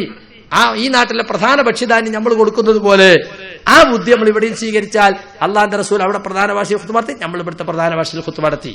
അള്ളാഹുവിന്റെ റസൂൽ അവിടുത്തെ പ്രധാന ഭക്ഷ്യധാന്യം ഫിത്ർ സക്കാത്ത് കൊടുത്തു, നമ്മൾ ഇവിടുത്തെ പ്രധാന ഭക്ഷ്യധാന്യം ഫിത്ർ സക്കാത്ത് കൊടുക്കുന്നുവെന്ന് വളരെ ലളിതമായ രീതിയിൽ സാധാരണക്കാർക്ക് മനസ്സിലാകുന്ന രൂപത്തിൽ ഞങ്ങൾ പറഞ്ഞു കൊടുത്തു. പുറമെ ശാഫി മദ്ഹബുകാരെ ഉദ്ധരണികളും പറഞ്ഞു കൊടുത്തു. എന്നിട്ടും ഞങ്ങൾ അവരുടെ പുത്തംവാദം ആരോപിക്കാണ്. അങ്ങനെയാണെങ്കിൽ ആ പുത്തംവാദം ഞങ്ങൾക്ക് മാത്രമല്ല, അർക്കാനുകൾ മാത്രം അറബിയിലായാൽ മതി, അത് തന്നെ വേണമെങ്കിൽ അറബിയല്ലാത്ത ഭാഷയിലാകുന്നതിന് കുഴപ്പമില്ല എന്ന് എഴുതി വെച്ച നിങ്ങളെ ഹോജാക്കന്മാരും മുബത്തദീകളാവുകയില്ലേ എന്ന് ഞങ്ങൾ ചോദിച്ചിട്ടൊന്നും ഉത്തരമുണ്ടായിട്ടില്ല. പിന്നെ സ്ത്രീകൾ ജമാഅത്തുമായി ബന്ധപ്പെട്ടിട്ട് ഞങ്ങളെ കുറിച്ച് പറയുന്നു. ഞങ്ങൾ പറഞ്ഞു 100-ലധികം ഹദീസുകൾ ഞങ്ങൾ ഈ തെളിവായിട്ടുണ്ട്, 150ഓളം ഹദീസുകൾ. അതുപോലെ തന്നെ 100-ലധികം ഷാഫി മദ്ഹബിലെ പണ്ഡിതന്മാരെ പെണ്ണുങ്ങൾ ജുമാക്കും ജമാഅത്തിനും ഒക്കെ പള്ളിയിൽ പോകുന്നത് ജായിസാണ് എന്ന് തെളിയിക്കുന്ന ഉദ്ധരണികൾ ഞങ്ങളെ കൈവശമുണ്ട് എന്ന് ഞങ്ങൾ പറഞ്ഞു. എന്തെല്ലാം മാറ്റങ്ങളാ മാറിയത്? ആദ്യകാലത്ത് പറഞ്ഞു, ആദ്യകാലത്ത് പോയിരുന്നു, പിന്നെ വിരോധിച്ചു. ഒരായത്തിറക്കി, ഹിജാബിന്റെ ആയത്തൊന്നൊരു ആയത്തിറക്കി. ആ ആയത്തിറക്കിയിട്ട് അള്ളാഹുവിന്റെ റസൂൽ അത് വിരോധിച്ചു. സുഹൃത്തുക്കളെ, സാന്ദർഭികമായിട്ടൊരു കാര്യം പറയട്ടെ. ഇവിടെ സ്വാഗത പ്രസംഗം നടത്തിയ ആളൊരു 5 ചോദ്യം ഇവിടെ പറഞ്ഞിരുന്നു. അത് ഇൻഷാ അല്ലാഹ് ഞാൻ എന്റെ പ്രസംഗത്തിന്റെ അവസാനത്തിൽ മറുപടി പറയും. നിങ്ങളോടൊരു 8 ചോദ്യം അങ്ങോട്ട് ചോദിക്കാനുണ്ട് ഞങ്ങൾക്ക്. അതെല്ലാം ഇൻഷാ അല്ലാഹ് ഈ പ്രസംഗത്തിന്റെ അവസാനം ഉണ്ടാകും. നിങ്ങൾ കാത്തിരിക്കണം എന്ന് ഓർമ്മപ്പെടുത്തുകയാണ്. അപ്പോ ഈ ഹിജാബിന്റെ ആയത്ത് ഏതാണ്? അത് ഏത് വർഷമാണ് ഇറങ്ങിയത്? ഞങ്ങൾ പലവട്ടം ചോദിച്ചു. അവസാനം കാന്തപുരം പുസ്തകം എഴുതിയപ്പോൾ ഹിജാബിന്റെ ആയത്തിന് പല ഘട്ടങ്ങളുണ്ട്. ഏതൊക്കെയാണ് ഘട്ടം? ഒന്നാം ഘട്ടത്തിൽ ഇറങ്ങിയ ആയത്തേത്, രണ്ടാം ഘട്ടേത്, മൂന്നാം ഘട്ടത്തിൽ പറയാൻ സാധിച്ചില്ല. അവസാനം ഉരുണ്ട് മറിഞ്ഞിട്ട് ആ പുസ്തകത്തിൽ എഴുതി എന്താ അറിയോ? അവസാനത്തെ ഘട്ടത്തിലുള്ള ആയത്ത് ഹജ്ജത്തുൽ വിദായിലാണ് ഇറങ്ങിയത്. അതുകൊണ്ടും കാര്യമല്ല, റസൂലിന്റെ വഫാത്തിന് ശേഷം പോയത് ഞങ്ങളെയൊക്കെ തെളിവുണ്ട്. 10 ദിവസം പള്ളിയിൽ ഈത്തിക്കാഫിരുന്നു. റസൂലുള്ളാഹി സ്വല്ലല്ലാഹു അലൈഹി വസല്ലം അവസാനത്തെ 10 റമളാനിൽ ഈത്തിക്കാഫിരിക്കാറുണ്ടായിരുന്നു. അവിടുത്തെ വഫാത്തിന് ശേഷം അവിടുത്തെ ഭാര്യമാരിരുന്നു. 10 ദിവസത്തെ പൈറ്ററ്റ് 50 വക്ത് നിസ്കാരം, ഒരു ജുമയും. പള്ളി തന്നെ പുറത്തു പോയാൽ ഈത്തിക്കാഫിന്റെ ഷർത്ത് മുറിഞ്ഞുപോയി. കണ്ടോ? അപ്പൊ റസൂലുള്ളാഹി സ്വല്ലല്ലാഹു അലൈഹി വസല്ലം വഫാത്തിന് ശേഷം പിന്നെ ആയത്തിറങ്ങോ? ഉമർ അൽ ഫാറൂഖ് റളിയല്ലാഹു അൻഹുവിന്റെ ഭാര്യ കുത്തേൽക്കുന്ന സമയത്ത് ഉമർ ഖത്താബിന് കുത്തേൽക്കുമ്പോൾ പള്ളിയിലുണ്ടായിരുന്നു. ഇതൊന്നും ഇപ്പൊ ഞങ്ങൾ പറയേണ്ടതില്ല. സംസ്ഥാന സുന്നി എന്ന് പറയുന്ന സുന്നിയുണ്ട്, ആന സുന്നി, സദഖത്തുള്ള മുസ്ലിയാർ സുന്നി, കേരള സുന്നി ജമാഅത്ത് എന്ന് പറഞ്ഞിട്ട് പുതിയ സംഘടന ഉണ്ടാക്കിയിട്ട് ആളെ കൂട്ടാൻ ശ്രമിച്ച് പാളീസായി പോയ സംഘടന. നാദാപുരത്തും അതുപോലെ വണ്ടൂരും അതുപോലെ ആമിയൂരും ഇങ്ങനെ ചില സ്ഥലങ്ങളിലൊക്കെ ആന സുന്നികളാണ് ശക്തം. മഞ്ചേരി ഉണ്ട്, പാപ്പിനിപ്പാറ, ദാറുലിക്കുമൊക്കെ അവരുതാ. അവര് പറയുന്നു പെണ്ണുങ്ങൾ പള്ളിയിൽ പോകൽ ഹറാമല്ല, പെണ്ണുങ്ങൾ പള്ളിയിൽ പോകൽ ഹറാമാണെന്ന് പറയാൻ പറ്റൂല. ധാരാളക്കണക്കിന് ഹദീസ് അവരയിലുണ്ട്, അതുകൊണ്ട് നമുക്ക് ഇതിനെ എതിർക്കാൻ പറ്റൂല. പിന്നെ എന്ത് പറയാം? കറാഹത്താണെന്ന് പറയാം. അതാണ് ഷാഫി മദ്ഹബിന്റെ നിലപാട്. എന്തിനധികം ഈ കെ സുന്നികൾ ഇപ്പൊ എന്താ പറയുന്നത്? ഈ അടുത്ത കാലത്ത് അബ്ദുൽ ഹമീദ് ഫൈസി അമ്പലക്കടവ് പ്രസംഗിച്ചു, പെണ്ണുങ്ങൾ പള്ളിയിൽ കയറാൻ പറ്റാത്തൊരു വർഗ്ഗാണെന്നും ഞങ്ങൾക്ക് അഭിപ്രായമില്ല. ഒരു പെണ്ണ് പള്ളിയിൽ കയറിയാൽ ഒരു ബക്കറ്റ് വെള്ളം കൊണ്ടുവന്നിട്ട് ഇവിടെ കഴുകടോ എന്ന് പറയുന്ന ആളുകളൊന്നല്ല ഞങ്ങള്. ഷർത്തുകൾ പാലിച്ചു കൊണ്ടുപോകാം, ഇസ്ലാമിക വേഷം ധരിച്ചുകൊണ്ട്, അതുപോലെ തന്നെ ആണുങ്ങളുമായി കൂടിക്കലരാതെ, സുഗന്ധം ഉപയോഗിക്കാതെ, അങ്ങനെയുള്ള ഷർത്തുകൾ പാലിച്ചു കൊണ്ടുപോകാമെന്ന് പണ്ഡിതന്മാർ പറഞ്ഞിട്ടുണ്ട്. അതുകൊണ്ട് പണ്ഡിതന്മാർ പറഞ്ഞ ആ നിലപാടിന് ഞങ്ങൾക്കുള്ളത് വേണ്ട. ഇപ്പൊ പൊന്മളം മുസ്ലിയാറിന്റെ അവസാനം എഴുതിയ എന്താ? അത് ഖിലാഫുൽ ഔലിയാണ്, നല്ലതിന്റെ എതിരാണ് എന്നിടത്തേക്ക് അപ്പോ ചർച്ച പോയിക്കൊണ്ടിരിക്കുന്നത്. ഉറപ്പിച്ചു പറഞ്ഞിട്ടില്ല, ഒരു സൂചന ഇപ്പൊ അടുത്ത് മൂപ്പര് എഴുതിയിട്ടുണ്ട്, അത് നല്ലതിന്റെ എതിരാണ്. അപ്പൊ നല്ലതിന്റെ എതിരാണെന്ന് പറഞ്ഞോലും ഞങ്ങളുടെ കൂട്ടത്തിൽ ഉണ്ട് എന്ന് പറഞ്ഞിട്ടൊന്ന് ഡയലൂട്ട് ആക്കാൻ ശ്രമിച്ചുകൊണ്ടിരിക്കുകയാണ്. പക്ഷേ അത് നിർബന്ധമായും നിങ്ങൾ മുമ്പ് പറഞ്ഞിടത്ത് തന്നെ നിങ്ങൾ നിൽക്കണ്ട, നിങ്ങൾക്ക് മാറാൻ പാടില്ലല്ലോ. സുഹൃത്തുക്കളെ, നിങ്ങൾക്ക് പേരോട് മുസ്ലിയാരും ഞാനും കൂടി ഈ വിഷയത്തിൽ വാദപ്രതിവാദത്തിന് വ്യവസ്ഥ ചെയ്താൻ പോയി. അതിൽ മൂപ്പര് വാദം എഴുതിയെത്താറിയോ? പെണ്ണുങ്ങൾ ജുമുഅക്കും ജമാഅത്തിനും പള്ളിയിൽ പോകാതെ വീട്ടിൽ നിസ്കരിക്കലാകുന്നു ഏറ്റവും ഉത്തമം. ഞാൻ ചോദിച്ചു, പിന്നെ വാദപ്രതിവാദം നടത്തണോ? പള്ളിയിലും നിസ്കരിക്കാം, വീട്ടിലും നിസ്കരിക്കാം, ഏതാ ഉത്തമം? അതാ നമ്മളുമുള്ള തർക്കം. നമ്മളുമുള്ള തർക്കമല്ലല്ലോ. പള്ളിയിൽ പോകൽ ഹറാമാണെന്നാ നിങ്ങളെ വാദം. ഞങ്ങളെ വാദം ഞങ്ങളാ എഴുതുകയാണ്. ഞാൻ പറഞ്ഞു, നിങ്ങളെ വാദം നിങ്ങൾ തന്നെയാ എഴുതേണ്ടത്, ഞങ്ങളെ വാദം ഞങ്ങളും. പക്ഷെ നിങ്ങൾ വാദത്തിന് ഇപ്പൊ പിന്നോട്ട് പോയോ? ഈ വാദമാണെങ്കിൽ നമ്മൾ വാദപ്രതിവാദം നടത്തേണ്ട ആവശ്യമില്ലല്ലോ. പള്ളിയിൽ വേണമെങ്കിൽ പോയിക്കോട്ടെ, കുഴപ്പമൊന്നുമില്ല, ഏറ്റവും ഉത്തമം വീടാണെന്ന്. അതാണ് നമ്മളുമുള്ള തർക്കം. അപ്പൊ ഞങ്ങളെ വാദം ഞങ്ങൾ എഴുതും. അപ്പൊ ഞാൻ വീണ്ടും പറഞ്ഞതാ, കാന്തപുരം മുസ്ലിയാർ പുസ്തകത്തിൽ ഇതാ അനുവദനീയവും പുണ്യകർമ്മവുമാണെന്ന് പുത്തൻ പ്രസ്ഥാനക്കാരും അത് നിഷിദ്ധമാണെന്ന് സുന്നത്തിയമായ തേരാ നമ്മളും പറയുന്നു. നാളെ പുസ്തകത്തിലുള്ള ഞാൻ വായിച്ചു കൊടുത്തു. അവസാനം അത് അലസി പിരിയാച്ചത് പയ്യന്നൂരിൽ വെച്ചായിരുന്നു സംഭവം. കാരണം എന്താ വെച്ചാൽ അവിടെ പരിയാരം മെഡിക്കൽ കോളേജിനടുത്തുള്ള മുജാഹിദ് പള്ളിയിൽ അവിടെ പഠിക്കുന്ന ചില MBBS പഠിക്കുന്ന ചില പെൺകുട്ടികൾ ജുമയ്ക്കുവാൻ തുടങ്ങി. അപ്പൊ കാന്തപുരത്തിന്റെ ഓശാരം വാങ്ങി പഠിക്കുന്ന ചില ചെക്കന്മാരുണ്ട് അവിടെ. അവർ പിരിയേറ്റ് വിട്ടിട്ട് വാദപ്രതിവാദം ഉണ്ടാക്കിയതാ. അവസാനം നടന്നില്ല. അപ്പൊ സുഹൃത്തുക്കളെ, ഞങ്ങൾ പുത്തൻവാദികളാണെന്നതിന് നിങ്ങൾ കൊണ്ടുവന്നതാണല്ലോ ഇത്. ഞങ്ങളെ നിങ്ങളുടെ ഷാഫി മദ്ഹബിലെ കിതാബിൽ വെളിവുദ്ധരിച്ചു.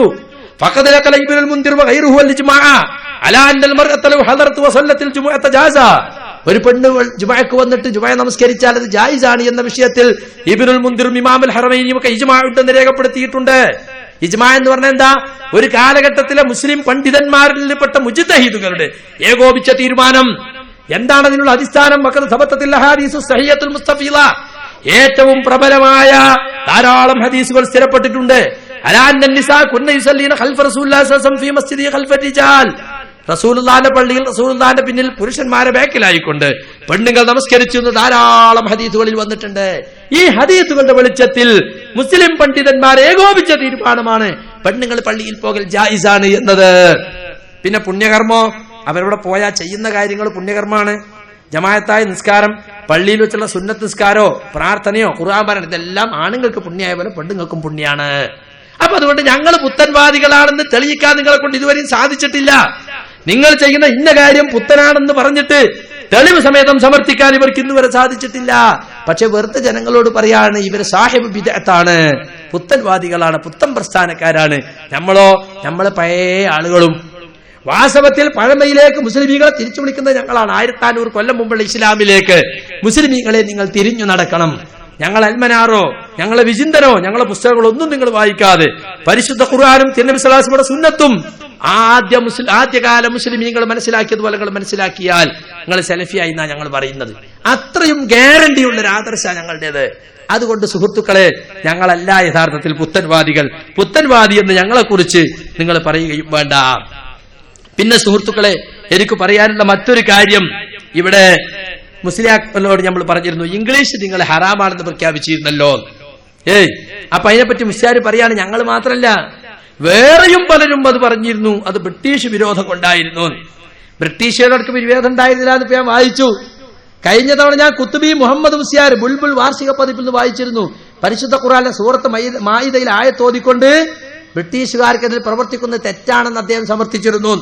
അത് മാത്രമല്ല, ബ്രിട്ടീഷുകാരോട് സമരം നടത്തി അവരെ കെട്ടുകെട്ടിക്കലും രാജ്യത്തിന്റെ സ്വാതന്ത്ര്യത്തിന് വേണ്ടി പരിശ്രമിക്കലും അനിവാര്യമാണെന്ന് വാദിക്കുന്ന കുറെ മൗലവിമാരുണ്ടായിരുന്നു. അതിനുവേണ്ടി പ്രസംഗിക്കുകയും എഴുതുകയും അരയും തലയും മുറിക്ക് രംഗത്തിറങ്ങുകയും ചെയ്തവർ. അവരിലധികം പേരും അന്നത്തെ പരിഷ്കരിച്ച ചിന്താഗതിക്കാരും യുവാക്കളായ പൊതുപ്രവർത്തകരും മലയാള കൃതികളും മറ്റും ധാരാളം വായിക്കുന്നവരുമായിരുന്നു. ഇത് ബുൽബുൽ ദശവാർഷിക പതിപ്പ് സംസ്ഥാന സുന്നികൾ ഇറക്കിയതാ. അപ്പൊ അന്നത്തെ മുജാഹിദുകളായിരുന്നു ബ്രിട്ടീഷ് വിരുദ്ധ സമരത്തിന് മുമ്പിലുണ്ടായിരുന്നെന്നും കുത്തുബി മുഹമ്മദ് മുസ്ലിയാരെ പോലുള്ള സൂറത്തുൽ മാഇദയിൽ 83-ാം ആയത്ത് ഉദ്ധരിച്ചുകൊണ്ട് സ്വാതന്ത്ര്യം കിട്ടുന്നതിനെതിരെ പ്രവർത്തിച്ചിരുന്ന ആളുകളായിരുന്നു എന്നുമാണ്. മാത്രമല്ല, ബുൽബുൽ ദശവാർഷിക പതിപ്പിൽ ഇത്രയും കൂടി 194-ാമത്തെ പേജില് ഇബ്നു ഹജറും റംലിയും എന്ന് വിശേഷിപ്പിക്കപ്പെടുന്ന വെളിയങ്കോട്ട് തട്ടാങ്കര കുട്ട്യാ മുസ്ലിയാരും മഹദൂം പുതിയകത്ത് കുഞ്ഞമ്പാ മുസ്ലിയാരും ശൈഖുനാ കെ സദഖത്തുൽ മൗലവിയുടെ വന്ധ്യപിതാവും ശംസുൽമാ ഖുത്ബി തർക്കണ്ടിയിലെ ഓറെന്ന് പറയപ്പെടുന്ന ആയഞ്ചേരി അദ്രൈമാ മുസ്ലിയാർ തുടങ്ങിയ മുഹഖിഖുകളുടെ ഗുരുവര്യരുമായിരുന്ന അല്ലാമ കരിമ്പനക്കൽ പോക്കൽ മുസ്ലിയാർ തുടങ്ങിയുള്ള പണ്ഡിതന്മാരെല്ലാം സ്വാതന്ത്ര്യ സമരത്തിനെതിരെ നിലകൊണ്ടിരുന്നവരാണ്. കണ്ടോ? അപ്പൊ ഞങ്ങളല്ല, സ്വാതന്ത്ര്യ സമരത്തിനെതിരെ നിലകൊണ്ടിരുന്നൊക്കെ നിങ്ങളെ നേതാക്കന്മാരാണ്. അതുകൊണ്ട് നിങ്ങൾക്ക് ബ്രിട്ടീഷ് വിരോധം കൊണ്ടാണ് ഇംഗ്ലീഷ് ഭാഷകൾ വേണ്ട എന്ന് പറഞ്ഞത് എന്ന് പറയാൻ പറ്റൂല. പിന്നെ അല്ലാലിയ സോവനീറിലുണ്ട്, ഷാ വലിയുല്ലാഹി ദലി ഫത്വ കൊടുത്തിരുന്നു. അതുപോലെ തന്നെ ശബാബ് സെമിനാർ പതിപ്പിലുണ്ട്. ഞങ്ങളെ സംബന്ധിച്ചിടത്തോളം വേറെ ആരൊക്കെ അങ്ങനെ പറഞ്ഞു, വേറെ ഏതൊക്കെ സംഘടനകൾ വിട്ടുനിന്നു, അത് ഞങ്ങളെ സംബന്ധിച്ചിടത്തോളം വിഷയമല്ല. ഒരു സംഘടന എന്ന നിലക്ക് ആ തീരുമാനമെടുക്കാൻ പലർക്കും സ്വാതന്ത്ര്യമുണ്ട്. അത് ആ സംഘടനയുടെ ആളുകൾക്ക് മാത്രം ബാധകം. തൽക്കാലം ബ്രിട്ടീഷുകാരോടുള്ള വിരോധം കൊണ്ട് അവരുടെ ഭാഷ നമ്മൾ പഠിക്കാൻ പാടില്ല. അത് ഏത് സംഘടനക്കും തീരുമാനമെടുക്കാം. പക്ഷെ ഇവിടെ പ്രശ്നമല്ല, ഇംഗ്ലീഷ് നരകത്തിലെ ഭാഷയാണ് എന്ന് നിങ്ങൾ പറഞ്ഞു, അത് ഹറാമാണെന്ന് പറഞ്ഞു. നരകത്തിലെ ഭാഷ പറഞ്ഞാൽ പിന്നെ അത് സ്വാതന്ത്ര്യം കിട്ടിയ സ്വർഗത്തിലെ ഭാഷയാകുമോ? അതുപോലെ തന്നെ ഹറാം എന്ന് പറഞ്ഞാൽ ഇസ്ലാമിലൊരു കാര്യം ഹറാമായ പിന്നെ അത് ഹലാലാകുമോ? വലാ തഖൂലൂ ലിമാ തസിഫു അൽസിനതുകുൽ കദിബ ഹാദാ ഹലാലും വഹാദാ ഹറാം ലിതഫ്തറൂ അലല്ലാഹിൽ കദിബ്. അള്ളാഹുവിന്റെ പേരിൽ കളവ് കെട്ടി പറയാൻ വേണ്ടി നിങ്ങളെ നാവുകൾക്ക് തോന്നുന്നതനുസരിച്ച് ഇത് ഹലാൽ ഇത് ഹറാം എന്ന് നിങ്ങൾ പറയരുത്. പരിശുദ്ധ ഖുർആൻ പറഞ്ഞിട്ടുണ്ട്. അപ്പൊ ഞങ്ങളെ സംബന്ധിച്ചിടത്തോളം ഞങ്ങൾ ആ നിലക്ക് അതിനെ എതിർക്കുന്നത്. ഹറാമായ ഒരു കാര്യം ഇസ്ലാമിൽ എക്കാലത്തും ഹറാമായിരിക്കും. മാത്രല്ല, അതിനെ സംബന്ധിച്ച് മുസ്ലിയാർ പറയുന്നത് കേട്ടോളൂ നിങ്ങൾ. ഇംഗ്ലീഷ് ഹറാമാക്കിയതിനെ സംബന്ധിച്ച് അലവി തന്നെ പറയുന്നത് ബ്രിട്ടീഷ് വിരോധം സ്വാതന്ത്ര്യ സമരം കൊടുമ്പിരി കൊള്ളുമ്പോ ബ്രിട്ടീഷുകാർക്കെതിരിൽ അവർക്കെതിരിൽ നിലയുറപ്പിക്കുക എന്നതിന്റെ ഭാഗമായി അവരുടെ സംസ്കാരം വെടിയാൻ നിർദ്ദേശമുണ്ടായി, അല്ലെ? അവരുടെ ഭാഷ വെടിയാൻ നിർദ്ദേശമുണ്ടായി. അതിന്റെ ഭാഗമാണ് ഇംഗ്ലീഷ് ഭാഷയും വർദ്ധിക്കപ്പെട്ടത് എന്ന് എല്ലാവരും എഴുതിയിട്ടുണ്ട്. അപ്പൊ എല്ലാവരും എഴുതിയിട്ടുണ്ട്. എന്ത്? അവരുടെ സംസ്കാരം ഒഴിവാക്കുക എന്ന നിലക്കായിരുന്നു. സംസ്കാരം ഒഴിവാക്കലാണെങ്കിൽ ബ്രിട്ടീഷുകാരുടെ സംസ്കാരം ഇന്നും നമ്മൾ ഒഴിവാക്കണ്ടേ? അവൻ ഇന്നും ലോകാടിസ്ഥാനം നമ്മുടെ ശത്രുവല്ലേ? ഇംഗ്ലീഷ് സംസാരിക്കുന്ന അമേരിക്കക്കാരനും ബ്രിട്ടീഷുകാരനുമല്ലേ ഇന്നും മുസ്ലിമീങ്ങളുടെ ലോകാടിസ്ഥാനത്തുള്ള ശത്രു? പിന്നെന്തിനാ ഞങ്ങൾ ഇംഗ്ലീഷ് മീഡിയം സ്കൂളുകൾക്ക് വേണ്ടി പരക്കം പായുന്നത്? ഞാൻ ചോദിച്ചിരുന്നു എന്റെ കഴിഞ്ഞ പ്രസംഗത്തിൽ, മുസ്ലിയാക്കന്മാരെ നിങ്ങൾ കുട്ടികൾക്ക് നരകത്ത് പോലെ ട്രെയിനിങ് കൊടുക്കുകയാണോ എന്ന് ചോദിച്ചിരുന്നു. പക്ഷെ അതിനെക്കുറിച്ച് മൂപ്പര് പറഞ്ഞു ഞങ്ങൾ മാത്രല്ല, ഇപ്പൊ ഞങ്ങൾ പഠിക്കുന്നത് എന്തിനാണ്? ഇപ്പൊ ഞങ്ങളെ സംബന്ധിച്ചിടത്തോളം ഇപ്പൊ ഇന്ത്യക്ക് സ്വാതന്ത്ര്യം കിട്ടിയില്ലേ? സ്വാതന്ത്ര്യം കിട്ടിയ ഹറാം ഹലാലാവോ? നിങ്ങൾക്ക് പറയായിരുന്നില്ലേ നമ്മൾ ബ്രിട്ടീഷുകാരെ എതിർക്കാൻ വേണ്ടി അവരെ ഭാഷ പഠിക്കരുത്, ഇസ്ലാമുമായിട്ട് ഇതിനെ ബന്ധപ്പെടുത്തരുത്.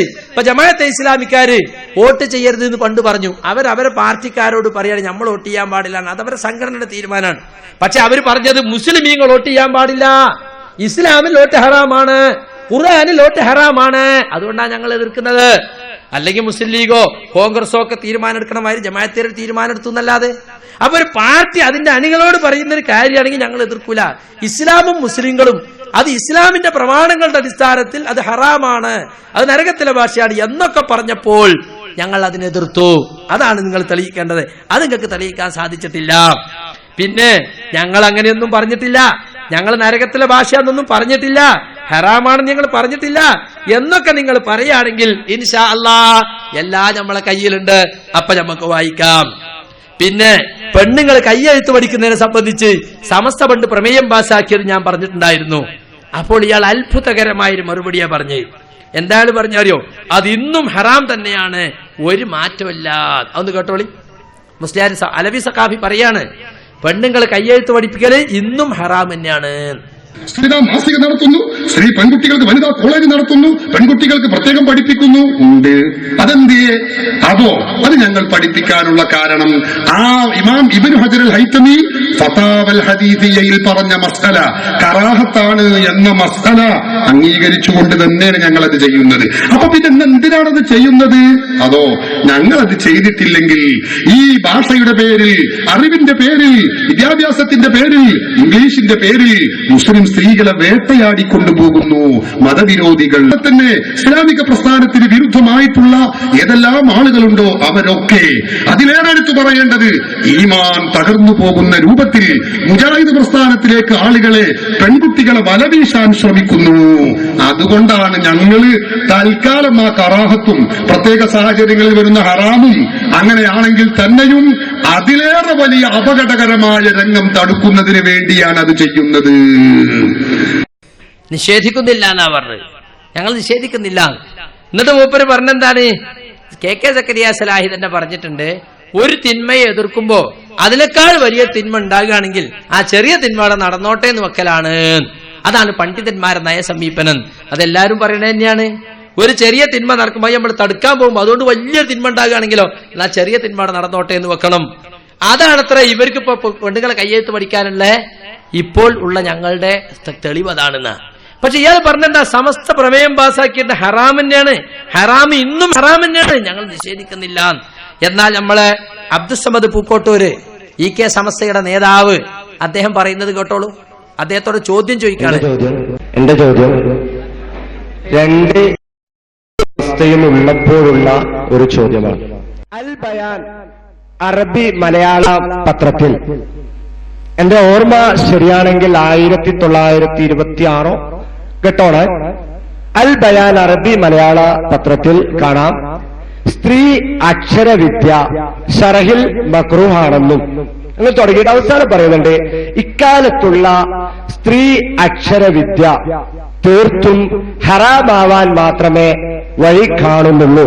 പ്രവാചകൻ സ്വല്ലല്ലാഹു അലൈഹി വസല്ലമ തങ്ങൾ ഒരിക്കലും തന്നെ സ്ത്രീകളോട് അക്ഷരം, അതായത് വിദ്യ പഠിക്കണമെന്ന് പറഞ്ഞിട്ടില്ല. ഇത് ഞാൻ ചുരുക്കി പറയുന്നതാണ്, ദീർഘമായിട്ടല്ല. അപ്പോൾ ഇപ്പോൾ നമ്മൾ പറഞ്ഞിട്ടില്ല എന്ന് നിങ്ങൾ പറഞ്ഞു.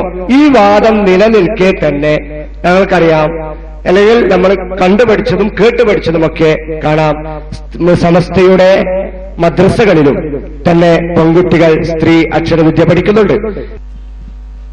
926 അൽബയാനിൽ എഴുതി എന്നാണ് സുഹൃത്ത് പറഞ്ഞത്. 926 അൽബയാൻ ഇറങ്ങിയിട്ടില്ല. ഒന്ന് അൽബയാൻ ഇല്ല അന്ന്. പിന്നെ രണ്ടാമത്തെ കാര്യം, ഒരു പത്രത്തിൽ ഒരു ലേഖനം എഴുതിയാൽ സ്വാഭാവികമായും അതിന്റെ അടുത്ത ലക്കത്തിൽ അതിന്റെ മറുലേഖനം ഉണ്ടോ എന്നും അതിന്റെ ഖണ്ഡനങ്ങൾ ഉണ്ടോ എന്നു കൂടി പരിശോധിക്കേണ്ടതാണ്. അദ്ദേഹം തന്നെ ആ ലേഖനം കണ്ടിട്ടില്ല. രണ്ട്, സമസ്ത കേരള ജമിയത്തുൽ ഉലമ ഇவ்விഷേകമായി എവിടെയെങ്കിലും എന്തെങ്കിലും പൂർവ്വകാലത്ത് എഴുതുകയോ പറയുകയോ ചെയ്തിട്ടുണ്ടെങ്കിൽ പൂർവിക മഹത്തുക്കളുടെ ഗ്രന്ഥങ്ങളിൽ സൂചിപ്പിച്ച കാര്യം എടുത്തു ഉദ്ധരിക്കുക മാത്രമല്ലാതെ സ്ത്രീകളെ പഠിപ്പിക്കരുത് എന്ന രീതിയിൽ ഒരു നയസമീപനം സമസ്ത സ്വീകരിച്ചിട്ടില്ല. അങ്ങനെ സ്വീകരിച്ചിരുന്നുവെങ്കിൽ മദ്രസത്തുൽ ബനാത്തിന് തുടക്കത്തിൽ തന്നെ അംഗീകാരം കൊടുക്കില്ല. മഹാന്മാരായ ഇപ്പൊ ഇമാം ഷാഫി തങ്ങൾ ഉമ്മ പോലെയുള്ള പൂർവീകരായ തസൗഫിന്റെ ആലിമ്യങ്ങളുടെ സൂക്ഷ്മതയുടെ ഭാഗമായി എഴുതി വെച്ച ഏതെങ്കിലും ഉദ്ധരണികൾ സമസ്ത കേരള ജമിയത്തുൽ ഉലമയുടെ പ്രസിദ്ധീകരണങ്ങളിൽ വന്നിട്ടുണ്ടാകാം. നിങ്ങളെ വായിച്ച ലേഖനത്തിന്റെ അന്ത്യത്തിൽ തന്നെ ഉപയോഗിച്ച പദം അതിന് വളരെ ശരിയാണ്. ഞാൻ പറഞ്ഞല്ലോ, ഒരാളുടെ അഭിപ്രായമോ അങ്ങനെ വരാനേ വഴി കാണുന്നുള്ളൂ. ഒരിക്കലും ഒരു തീരുമാനമോ മസലയോ അങ്ങനെയല്ലല്ലോ പറയാറുള്ളത്. അങ്ങനെയല്ലല്ലോ പറയാറുള്ളത്? അല്ല, വഴി അത് ഒരാളുടെ അഭിപ്രായം, അത് എഴുതിയ ആളുടെ അഭിപ്രായം. എന്നതുപോലെ കിതാബുകളുടെ ഉദ്ധരണി നോക്കിയാൽ സമത്വക്കാരല്ലാത്ത പൂർവീക പണ്ഡിതന്മാർ തന്നെ സ്ത്രീകൾക്ക് എഴുത്തും വായനയും പഠിപ്പിക്കുന്നതിന്റെ ദൂഷ്യത ഉദ്ധരിച്ചത് കാണാൻ കഴിയും. പൂർവീക പണ്ഡിതന്മാരുടെ രേഖകളിൽ തസൗഫിന്റെ കാഴ്ചപ്പാടനുസരിച്ച് പണ്ഡിതന്മാർക്ക് അക്കാര്യത്തിൽ അഭിപ്രായാന്തരം സ്വാഭാവികമാണ്. പക്ഷെ സമത്വ ഒരു നയം എന്ന രീതിയിൽ മദ്രസത്തുൽ ബനാത്ത് ആരംഭിക്കുകയും പ്രവർത്തിക്കുകയും ചെയ്ത ചരിത്രം നിങ്ങൾക്കറിയാമല്ലോ. അപ്പോ അബ്ദുസ്സമദ് പൂക്കോട്ടൂർ പറയുന്നത് സമസ്ത അങ്ങനെ ഒരു നയം എന്നുള്ളതിലേക്ക് തീരുമാനിച്ചിട്ടില്ല. ചില പണ്ഡിതന്മാരൊക്കെ അങ്ങനെ എഴുതിയിട്ടുണ്ട് എന്നൊക്കെ അൽബയാനിൽ പക്ഷെ എഴുതിയിട്ടുണ്ടാകാം. ഒരുപക്ഷെ അതിനുശേഷം അതിനെ എതിർത്തുകൊണ്ട് ലേഖനവും വന്നിരിക്കാം. ഇങ്ങനെ പല അഭിപ്രായ വ്യത്യാസമുള്ള വിഷയം എന്ന നിലയ്ക്ക് എഴുതിയതല്ലാതെ സമസ്ത അങ്ങനെ ഒരു നയം എന്നുള്ളതിലേക്ക് പെൺകുട്ടികളെ കയ്യെത്ത് പിടിപ്പിക്കാൻ പാടില്ല എന്ന് പറഞ്ഞിട്ടില്ല. ഇയാൾ പറഞ്ഞിട്ടുണ്ട്, ഞങ്ങൾ ഹറാമാന്ന് പറഞ്ഞിട്ടുണ്ട്, കറാഹത്താണ്, ചില സമയത്ത് ആരിലായ കാരണം എല്ലാവർക്കും ഇന്നലെ തോന്നുന്നു ഇബൻ എന്താ ആരിലാണ്, ഓനൊക്കെ പഠിച്ചാളും ആയിക്കോട്ടെ, ഉസ്താദല്ലേ, നമ്മളെ ശിഷ്യനും ആരിലായ കാരണങ്ങൾ എന്താ പുതുതായി എന്തെങ്കിലും കാരണങ്ങൾ ഉണ്ടാകുമ്പോ കറാത്ത് ഹറാമാവും. അങ്ങനെ ഹറാമായിട്ടുണ്ട്, അത് ഞങ്ങൾ നിഷേധിക്കണില്ലല്ലോ. എന്നാൽ അൽബയാനില് കൊടുത്ത ലേഖനത്തെ കുറിച്ച് ചോദ്യം ചോദിച്ചപ്പോ ഏതെങ്കിലും പണ്ഡിതന്മാരുടെ അഭിപ്രായങ്ങൾ എടുത്തുദ്ധരിച്ചിട്ടുണ്ടാവാം, ഹറാമാവാൻ മാത്രമേ വഴി കാണുന്നുള്ളൂ എന്നാണ് പറഞ്ഞൊരു തീരുമാനം. അങ്ങനെയല്ലല്ലോ. എന്നാ സമസ്തയുടെ തീരുമാനം തന്നെ കേട്ടോളൂ. സ്ത്രീകൾക്ക് കയ്യെഴുത്ത് പഠിക്കൽ ശറയിൽ മക്രൂഹാണെന്നും മറ്റും പല മഹാന്മാരായ ഉലമാക്കൾ മുമ്പ് തന്നെ തീരുമാനിച്ചിട്ടുള്ളതാകയാൽ അവർക്ക് കയ്യെഴുത്ത് പഠിക്കൽ പ്രത്യേകം പാടില്ലാത്തതാണെന്ന് ഈ യോഗം തീരുമാനിക്കുന്നു. CK മുഹമ്മദ് മൗലവി അവതരിപ്പിച്ചു, AP അഹമ്മദ് കുട്ടി മൗലവി പിന്താങ്ങി. ഇത് അൽബയാനാണ്, കണ്ടോ? അപ്പൊ അൽബയാനിൽ ഒരു പണ്ഡിത സമിതിയുടെ സമസ്ത കേരള ജമിയത്തിന്റെ യോഗ തീരുമാനമാണ്. ഏതെങ്കിലും ഒരു മൗല്യർ അങ്ങനെ എഴുതിയിട്ടുണ്ട് എന്ന് പറയല്ല, അത് യോഗ തീരുമാനമായി തന്നെ എടുത്തിട്ടുണ്ട്. പക്ഷേ സ്ത്രീ വിദ്യാഭ്യാസം വഹാബികൾ കരണം മറിഞ്ഞതിന് ആലിക്കുട്ടി സഖാഫി മടവൂർ അയാൾ ഇതാണ് 2008 ഏപ്രിൽ 1-15 സുന്നി വോയ്സ് തൊയ്വാരികയിലായി എഴുതുന്നത് കണ്ടോ. സമസ്ത സ്ത്രീ വിദ്യാഭ്യാസം ഹറാമാക്കിയെന്നാണ് ഇത്തരക്കാരുടെ ആക്ഷേപം. ഇത് വെറും ആരോപണം മാത്രമാണ്. സമസ്തയോ അതിന്റെ പണ്ഡിതന്മാരോ സ്ത്രീ വിദ്യാഭ്യാസം ഹറാമാക്കിയിട്ടില്ല. എന്താ വൈരുദ്ധ്യം കണ്ടോ. സുന്നി ബോയ്സ് പറയാണ് ഞങ്ങൾ ഹറാമാക്കിയിട്ടില്ല. ഇയാൾ പറഞ്ഞപ്പോ ആലിക്കുട്ടി സഖാഫി കഴിഞ്ഞല്ലോ എഴുതിയതാ, സുന്നി ബോയ്സിൽ വന്നതാ. ഇയാൾ ഇവിടെ പറഞ്ഞത് ഹറാം തന്നെയാണ്, ഞങ്ങളായി തന്നെ ഉറച്ചു നിൽക്കുന്നുണ്ട് എന്ന് പറയാണ്. മാത്രമല്ല ഞാന് വിമർശനങ്ങൾക്ക് മറുപടി എന്ന 60ാം വാർഷിക സ്മരണികയിൽ അത് ഞാൻ എടുത്തു വായിച്ചിട്ടുണ്ടായിരുന്നു. അന്ന് വരെ പറഞ്ഞ എന്താണ്, പ്രേമലേഖനം എഴുതി കളയും പെണ്ണുങ്ങൾ കയ്യെഴുത്തൊടിപ്പിച്ച പ്രേമെന്താ പ്രേമലേഖനം എന്താന്ന് അറിയാത്ത കാലത്ത് പ്രേമലേഖനം എഴുതി കളയും എന്ന് പറഞ്ഞിട്ടാണ് ഇവര് പെണ്ണുങ്ങൾ കയ്യെഴുത്ത് പഠിക്കാൻ പാടില്ല എന്ന് പറഞ്ഞത്. എന്നിട്ട് 60 കൊല്ലം കഴിഞ്ഞിട്ട് ഇവര് പറഞ്ഞെന്താ, മറക്കുള്ളിലിരിക്കുന്ന പെണ്ണിനും ജയിലിൽ താമസിക്കുന്ന പുരുഷനും തമ്മിൽ ബന്ധപ്പെടുന്ന രഹസ്യമായ വിനിമയമാകാൻ എഴുത്തിന് സാധ്യതയുണ്ട്. ഈ പ്രശ്നവും സാഹിത്യ പ്രശ്നവും എന്നാം കഴിഞ്ഞ കാലത്തേക്കാൾ സങ്കീർണമാണ് ഇന്ന്. എഴുത്തിന് ഗുണമുണ്ടല്ലോ എന്ന ചോദ്യം മാത്രം ഇവിടെ പ്രസക്തമല്ല. കള്ള് പലിശ തുടങ്ങിയ സംബന്ധിച്ചുള്ള മതപരമായ നിയമങ്ങളും ആധുനിക ഗവൺമെന്റ് എടുക്കുന്ന ചില തീരുമാനങ്ങളും പരിശോധിച്ചാൽ ഇത് നമുക്ക് കാണാൻ കഴിയും. അപ്പൊ കള്ളിലൊക്കെ ഗുണല്ലേ, എന്നിട്ട് ഇസ്ലാം നിരോധിച്ചല്ലേ. അപ്പോ പെണ്ണുങ്ങൾ കത്തെഴുതി കളയും, അതന്നെയാണ് പ്രശ്നം. ഞാനിവിടെ പറഞ്ഞിരുന്നു 70കളുടെ അവസാനത്തിൽ സുലൈഖ എന്ന് പറയുന്ന പെണ്ണിനെ രവി എന്ന കാമഭ്രാന്തം കുത്തിക്കൊന്നതിനെ സംബന്ധിച്ച് അൽമുഅല്ലിമിൽ എഴുതിയതെന്താ,